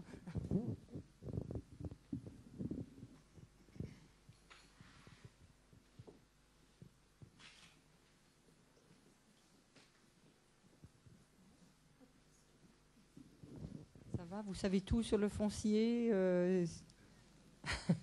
C'était clair. Mais comme je vous disais, on va y revenir, hein, dans les liens PLU-PLH. Hein, Alors peut-être du coup, vous êtes... Oups là.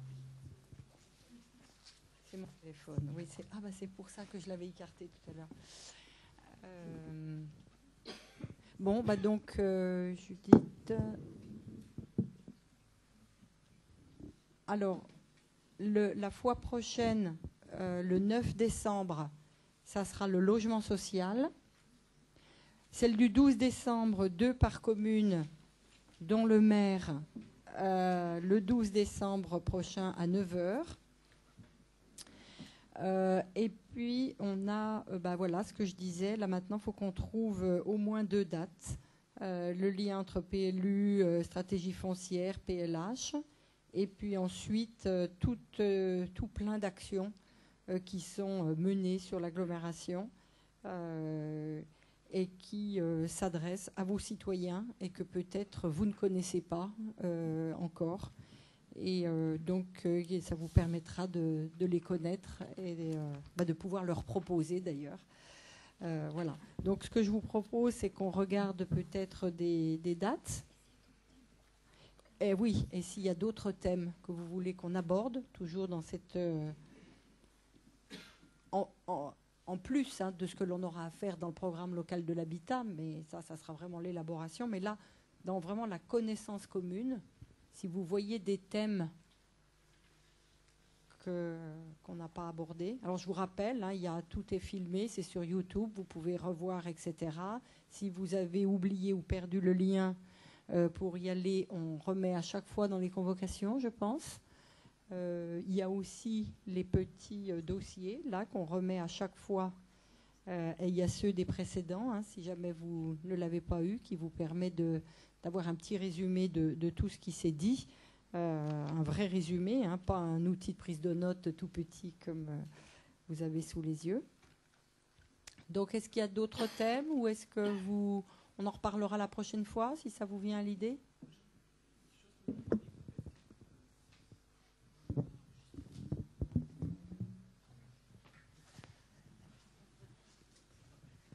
faut le garder. Si je dis des conneries, c'est pour ça. Ouais, j'avais une petite idée. Je ne sais pas si elle est bonne ou pas. Ce serait de travailler sur un bilan promotion. C'est-à-dire qu'un bailleur, enfin je pense que vous pouvez nous le faire parce que je pense que vous maîtrisez ça parfaitement, mais d'estimer un bilan promotion avec la charge foncière des bailleurs sociaux. On prend un exemple avec une condition PLH, avec ce que le privé en fait, regarder des prix de sortie, des prix de vente, expliquer. Enfin moi j'ai pas de problème à voir et à visualiser qu'un promoteur gagne de l'argent, mais il faut juste qu'on l'explique. Et je pense que si on arrive à comprendre un bilan promotion, eh ben, nous, ça peut nous permettre, les maires, de comprendre l'impact foncier, les prix, parce qu'on est souvent confronté, on en a déjà discuté, à des terrains qu'on a achetés depuis quelques années, qu'on a payé PM parfois un peu trop cher, parce qu'on s'est peut-être pas entouré des bons conseils. Donc, moi, j'ai bien noté qu'on pouvait faire des estimations avec nous. Donc, je pense qu'on vous sollicitera. Et ensuite, les contraintes du PLH viennent nous inciter à vendre des terrains qu'on a achetés cher, peut-être moins cher. Donc je pense que si on comprend le bilan promotion, ça peut nous éviter quelques erreurs. C'est une idée. Oui, oui, tout à fait. Alors, est-ce qu'on le fait dans cette configuration ou dans le PLH? Non, il vaut mieux le faire dans cette configuration. Judith, je me retourne vers vous. La prochaine fois, je sais que le logement social, qui est aussi un bailleur promoteur, mais sa constitution de bilan est différente, hein, mais néanmoins elle existe, il va le faire. Ce qui serait peut-être bien, c'est que lui demander de prendre des exemples, parce que je sais qu'il a fait les gros schémas, mais ce qui est bien, c'est de partir de vraies opérations. Alors ce que vous dites, c'est intéressant. Par contre, ce qu'il faut qu'on fasse, c'est qu'on diversifie les opérations, parce qu'on s'aperçoit que selon les opérations, c'est toujours différent. Donc ça serait bien peut-être qu'on... Alors on va réfléchir à ça, comment on va faire. Hein. Ce qui est toujours bien, c'est de partir de vraies opérations. Alors après, quand on parle de vraies opérations, soit on les anonymise, soit ou alors on en prend d'une communauté d'ailleurs, etc. C'est vrai que moi, l'exercice, je le fais aussi, et il y a certains promoteurs qui, soit parce qu'ils sont en colère, soit parce qu'ils veulent nous aider, viennent les présenter, mais ils ne veulent pas qu'on les présente forcément, parce qu'il y a les marges, parce qu'il y a ceci, parce qu'il y a cela. Mais enfin, les grosses masses, on les voit bien. Alors donc, soit on prend celles auxquelles on a accès, soit on va en chercher sur d'autres collectivités. Mais oui, je trouve que c'est une très bonne idée, parce que voilà, ça met la réalité des choses en face, et ça nous permet de comprendre les... Puis ça nous évitera peut-être quelques remarques maladroites, parce que comme on ne comprend pas tout, il y a des fois on pose quelques petites questions qui sont un peu... Je pense qu'il n'y a aucune remarque maladroite, honnêtement, hein, parce que vous le verrez, en plus, ce qu'on dit un jour, c'est un secteur qui est tellement mouvant, les lois changent tellement, les dispositifs, que ce qu'on dit un jour peut être faux le lendemain. C'est pour ça qu'on est vraiment sur un secteur où il faut faire une veille permanente et où on doit revoir nos politiques et toujours à l'affût. Parce que franchement, ce qu'on a voté un jour, ou ce qu'on aura pu dire comme remarque un jour, ou ce qu'un promoteur aura pu nous dire, eh bien, il n'est plus valable le lendemain. Donc il y a vraiment... c'est vrai qu'il faut toujours réexaminer les choses et pas s'asseoir confortablement sur ce qu'on a décidé un jour. Et c'est tout le sens d'ailleurs du fait qu'on revoit pour établir nos politiques, les promoteurs et les lotisseurs régulièrement. Bon, il y a un jeu. Pour les nouveaux, vous avez peut-être vu ça. Les anciens connaissent bien. Enfin, c'est vrai que depuis qu'on travaille tous ensemble et qu'il y a un programme local de l'habitat, c'est plus comme avant.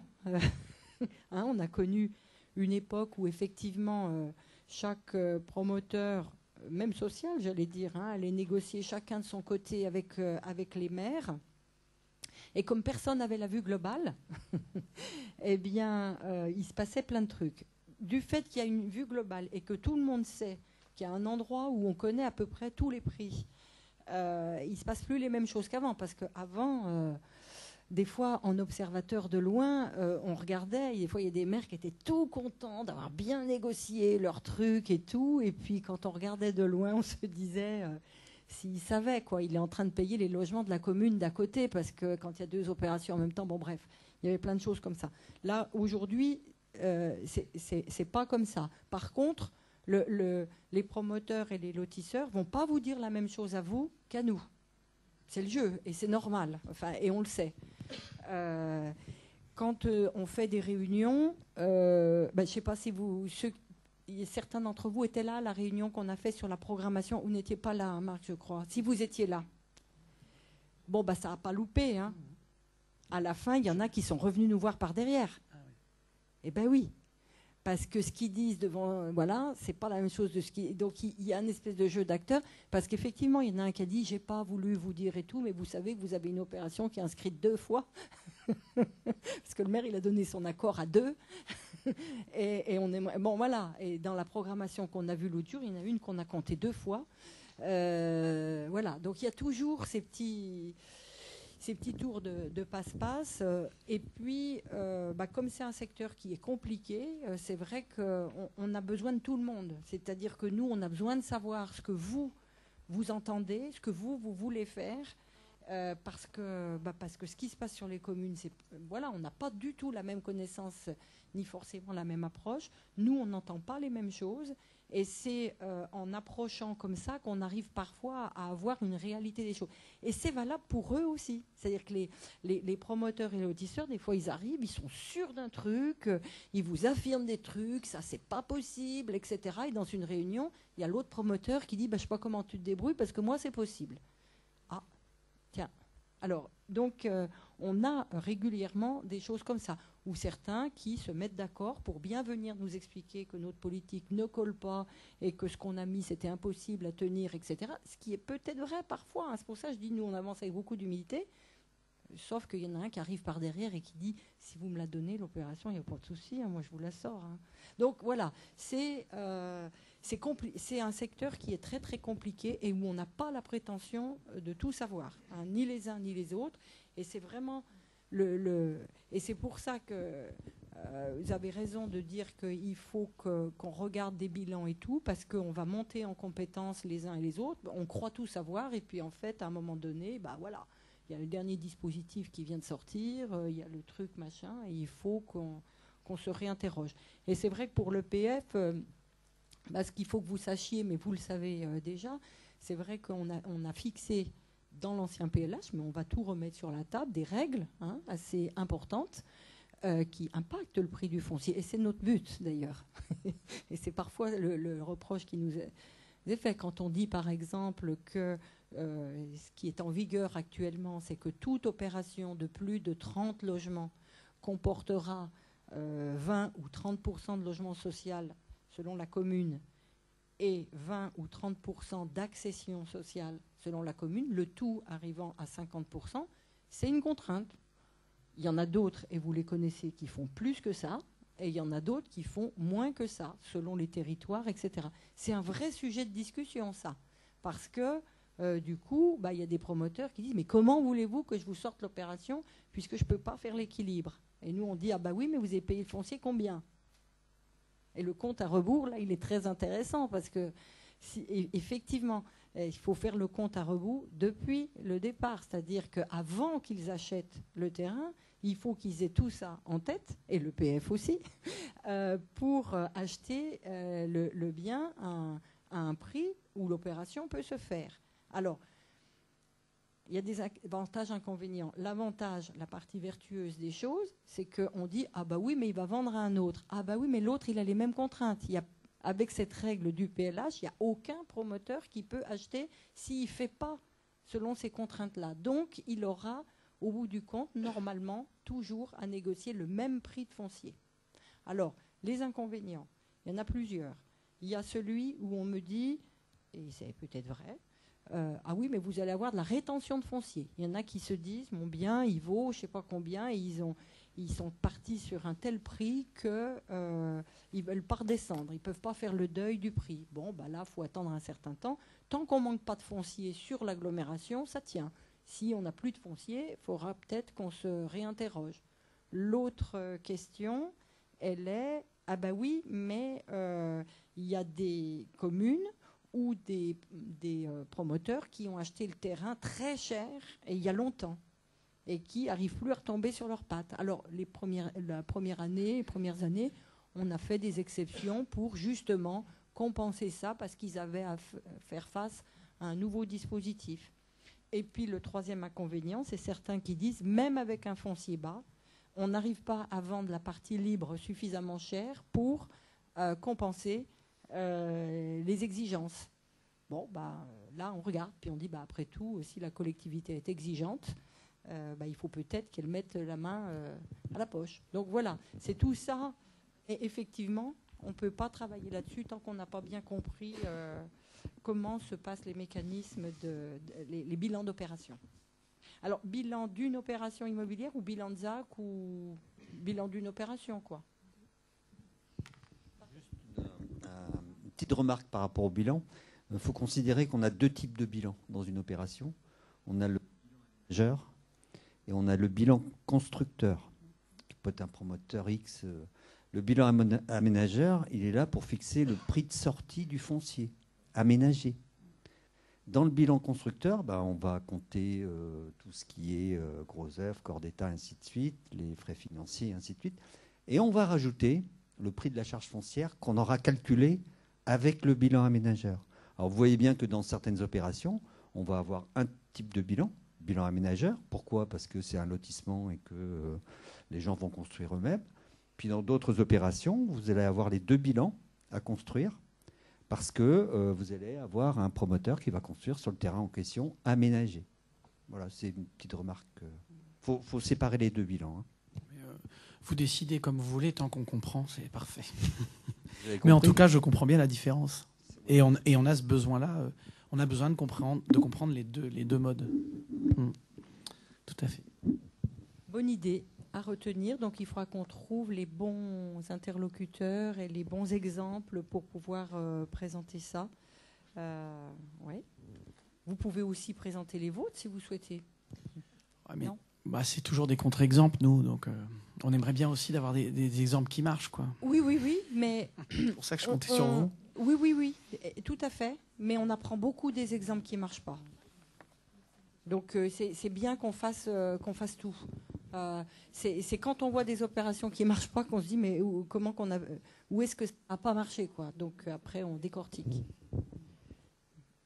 Bien. Il y avait d'autres... Oui.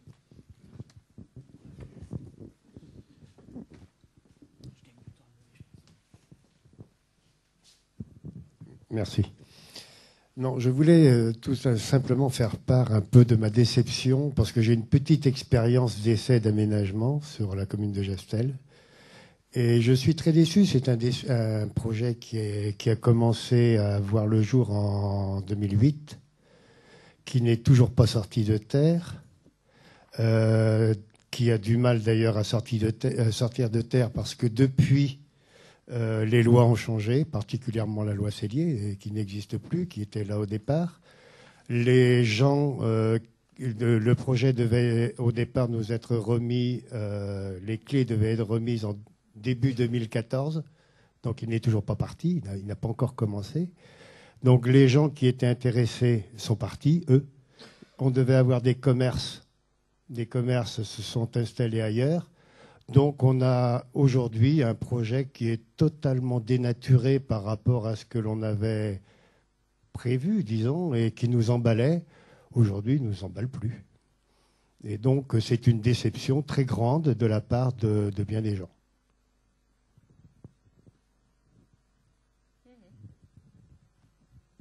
Alors, peut-être que tout n'a pas été bien calculé, mais enfin, le retard a fait que bien des choses se sont transformées, quoi. C'est un exemple où on voit bien que la crise est passée par là. Votre projet il date de 2008, à un moment où on a eu des problèmes à la fois en fait de production de logements et puis pénurie de promoteurs aussi. Faut être clair. Le promoteur en question, on le connaît, c'est facile. Et vous savez très bien que ces groupes-là, au niveau de la commercialisation, s'ils n'ont pas un degré de commercialisation, ils n'ont pas l'accord des banques. Et pas d'accord de banque, vous ne commencez pas. Et nous, on a tout l'aménagement qui est lié à ça. Donc, on ne sait pas du jour au lendemain, est-ce qu'on met quelque chose dans le budget, est-ce qu'on ne le met pas. On n'en sait strictement rien. Donc, c'est très, très difficile à naviguer parce que ça fait quand même, disons, un certain temps que ça existe, quoi. C'est une déception. Mais vous savez qu'on est partie prenante aussi parce que c'est l'agglo qui a porté je sais. je sais. Et aujourd'hui, on n'est pas entièrement payé du terrain. Donc on porte. Non. Le terrain n'est pas acheté ? C'est pas signé. Je pensais. Il est sous compromis de vente, mais l'acte n'est pas passé chez le notaire. Alors, on nous mène en bateau, nous disant ça va peut-être démarrer fin d'année ou milieu d'année, mais non, c'est triste. C'est sûr. Hein. Donc il y a les projets qui se sont trouvés à cette articulation-là, hein, à un moment donné où les évaluations ont été faites au moment où c'était pas la crise et puis la crise tout de suite. C'est sûr que ceux-là, ils ont du plomb dans l'aile. Hein. Mais ça fait partie des choses qu'il faut remettre à plat. Hein. Oui, mais justement, il faudrait sans doute les remettre à plat parce que le projet ne peut plus être vécu comme il a été fait au départ. Mais on ne sait plus par quel bout prendre, quoi. Une remarque sur le foncier, par exemple, puisque c'est un terrain qui appartenait à RFF. C'est le premier terrain qu'on négociait avec RFF, c'était Gestel. On l'a acheté 50 € du mètre carré. On n'a pas mesuré le degré de pollution. On n'a pas eu une pollution énorme, mais ça nous a coûté 20 € du mètre carré. Ce qui est peu, hein, parce que la pollution de RFF, vous savez, les traverses de chemin de fer, c'est très, très pollué. Hein. Je pense qu'ils vous le donneront, hein, ils vous les donneront. Et pour exemple, quand on compare d'autres secteurs, notamment sur Hennebont, là, on a des terrains de... Je ne parle pas de la gare à Lorient, mais on s'est mis d'accord aussi.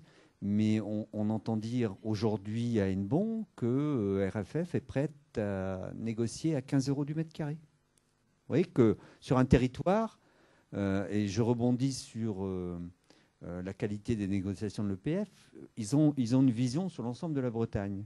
Que ce soit au niveau des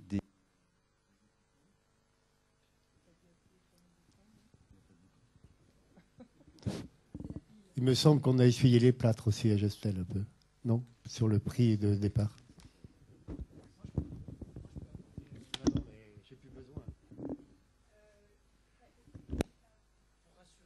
Si, au niveau du prix, du coût, parce qu'on s'est rendu compte après que c'était peut-être un peu cher.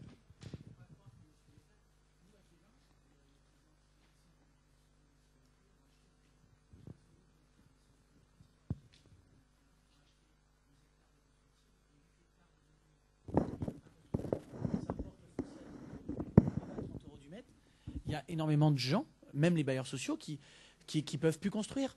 Donc, c'est pas qu'on essuie les plâtres, c'est juste que là où il faut qu'on soit vigilant, déjà ce qui a été fait dans le passé, il faut essayer de pas le reproduire, mais on sait que ça se reproduira.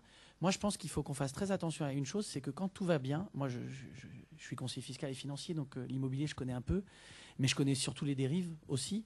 Et en fait, quand tout va bien, on a tendance à tout accepter et tout faire et croire que tout peut se faire. Et là où on s'est trompé en 2007-2008, mais les politiques, comme les privés et comme les conseillers, les meilleurs conseillers du monde se sont trompés. C'est-à-dire qu'à un moment, on a cru que tout allait augmenter, que les plus-values foncières, elles pouvaient faire x20% en 4 ans. Et celui qui a cru ça, il s'est trompé ce jour-là. Et en fait, il ne faut pas croire... Enfin, je ne veux pas qu'à Gestel, vous croyez qu'il y a eu des choses... Vous avez eu aussi pas de chance, quoi. Non, mais ce que je veux dire, c'est que c'est conjoncturel. Mais nous, à Kévin...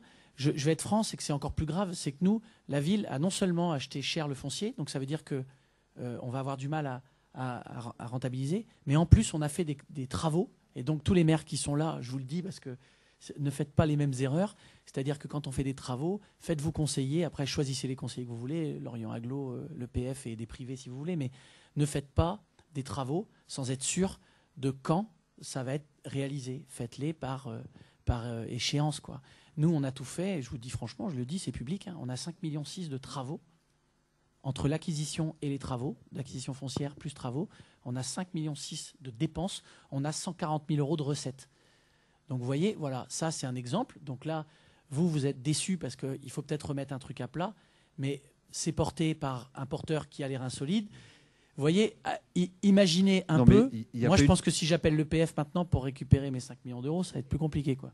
Il n'y a pas eu de travaux de fer, hein, Gestel. Hein. Non, c'est pour ça que je dis que... C'est pour ça que je dis à un moment... Hein. Voilà, c'est peut-être un moment de dire à Espacil, écoutez, vous savez quoi, le compromis de vente, on le casse. Nous, on reconsidère tout, on revoit tout, et on repart à zéro. Hein, moi, je vous dis, des fois, c'est mieux. Hein. Mais sauf que, il y a d'autres villes où on ne remet pas à plat, quoi. Donc le PF, si vous voulez venir faire un chèque de 5 millions, you're welcome.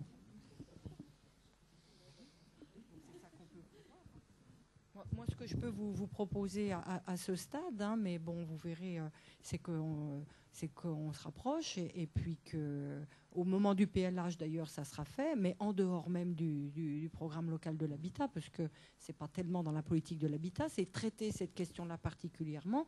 Donc, on peut faire en sorte de se mettre autour de la table et puis de réfléchir et puis de voir comment cette affaire peut avancer. Mais oui, bien sûr.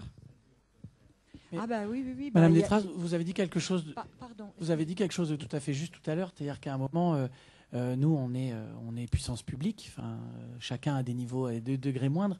Mais autant il y a des abus parfois, autant de temps en temps, on a une mission de sortir des choses aussi. Et Kévin est autant déçu pour Gestel que Gestel lui-même. Donc je pense que si à un moment on a acheté cher et qu'on porte un foncier cher et qu'il faut accepter une perte, ben, on critique les banquiers parce que de temps en temps ils prennent pas assez de risques sur nos entreprises.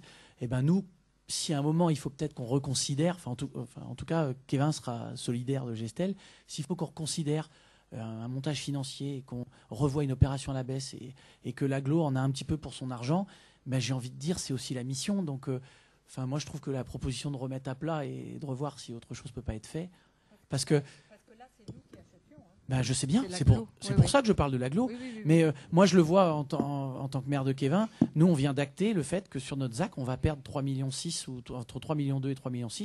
Ça nous permet tout simplement de reconsidérer le foncier et de dire tant pis, on va le payer sur 20 ans, on va payer nos erreurs, mais au moins on va sortir des choses parce qu'il n'y a rien de tel que quelque chose faire 700. Enfin, nous, on a étudié avec Lorient Agglo plein de choses. On peut vous faire des simulations à 700 logements ou 750 logements à Croix-Amus pour vous expliquer que ça va équilibrer. Moi, la seule chose qu'il faut expliquer, c'est que ça ne se vendra pas. Donc, à un moment, voilà. Mais il faut avoir le courage aussi, à un moment, de dire on s'est trompé, on s'est tous trompés. Lorient Agglo s'est trompé, Kévin s'est trompé. On s'est trompé. Maintenant, on fait différemment. Et Gestel, je pense que à un moment, c'est aussi la force des pouvoirs publics, c'est d'être capable de revoir les choses. Et comme rien n'est encore commencé, c'est peut-être mieux de ne pas faire n'importe quoi, ouais, tout à fait. Exactement. C'est pour ça que je vous dis, c'est peut-être le moment de reprendre les choses. Et je pense que si Espacil ne commence pas et n'achète pas, c'est parce qu'ils ne prévendent pas de toute façon et qu'ils ne prévendront peut-être pas parce que l'endroit est peut-être pas sexy.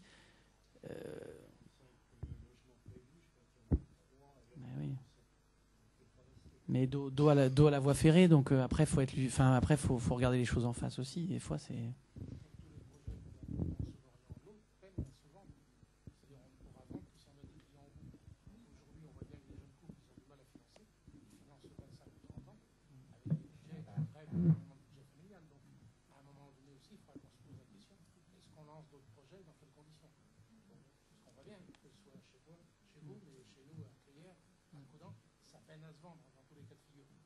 D'où l'idée qu'on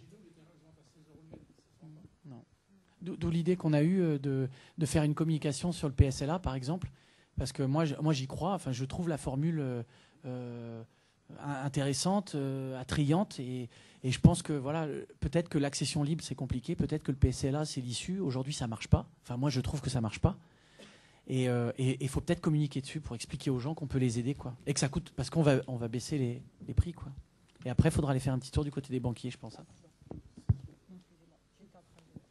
Non, je dis après, notre mission, ce sera aussi d'aller faire un petit tour du côté des banquiers pour leur expliquer qu'ils ont le droit de nous accompagner aussi dans le risque. Et je pense, c'est aussi un peu notre mission. Enfin, moi, quand les conseillers fiscaux proposent. Mais moi, j'ai commencé en tant que maire ma mission déjà d'aller dire aux banquiers qu'à un moment, les profils faciles. Moi, je suis conseiller, j'ai pas de problème avec mes clients. Je vous livre une expérience personnelle. J'ai pas de problème à faire financer mes clients, mais c'est trop facile. Je veux dire, il y a un moment, les banquiers, quand ils ont du facile, ils doivent s'engager aussi dans un petit peu de risque. Et il faut, un jeune couple qui sait gérer un budget, il a le droit de tenter d'accéder ou d'acquérir, quoi. Donc ça, c'est notre grand rôle aussi. Il faut qu'on assume, je pense.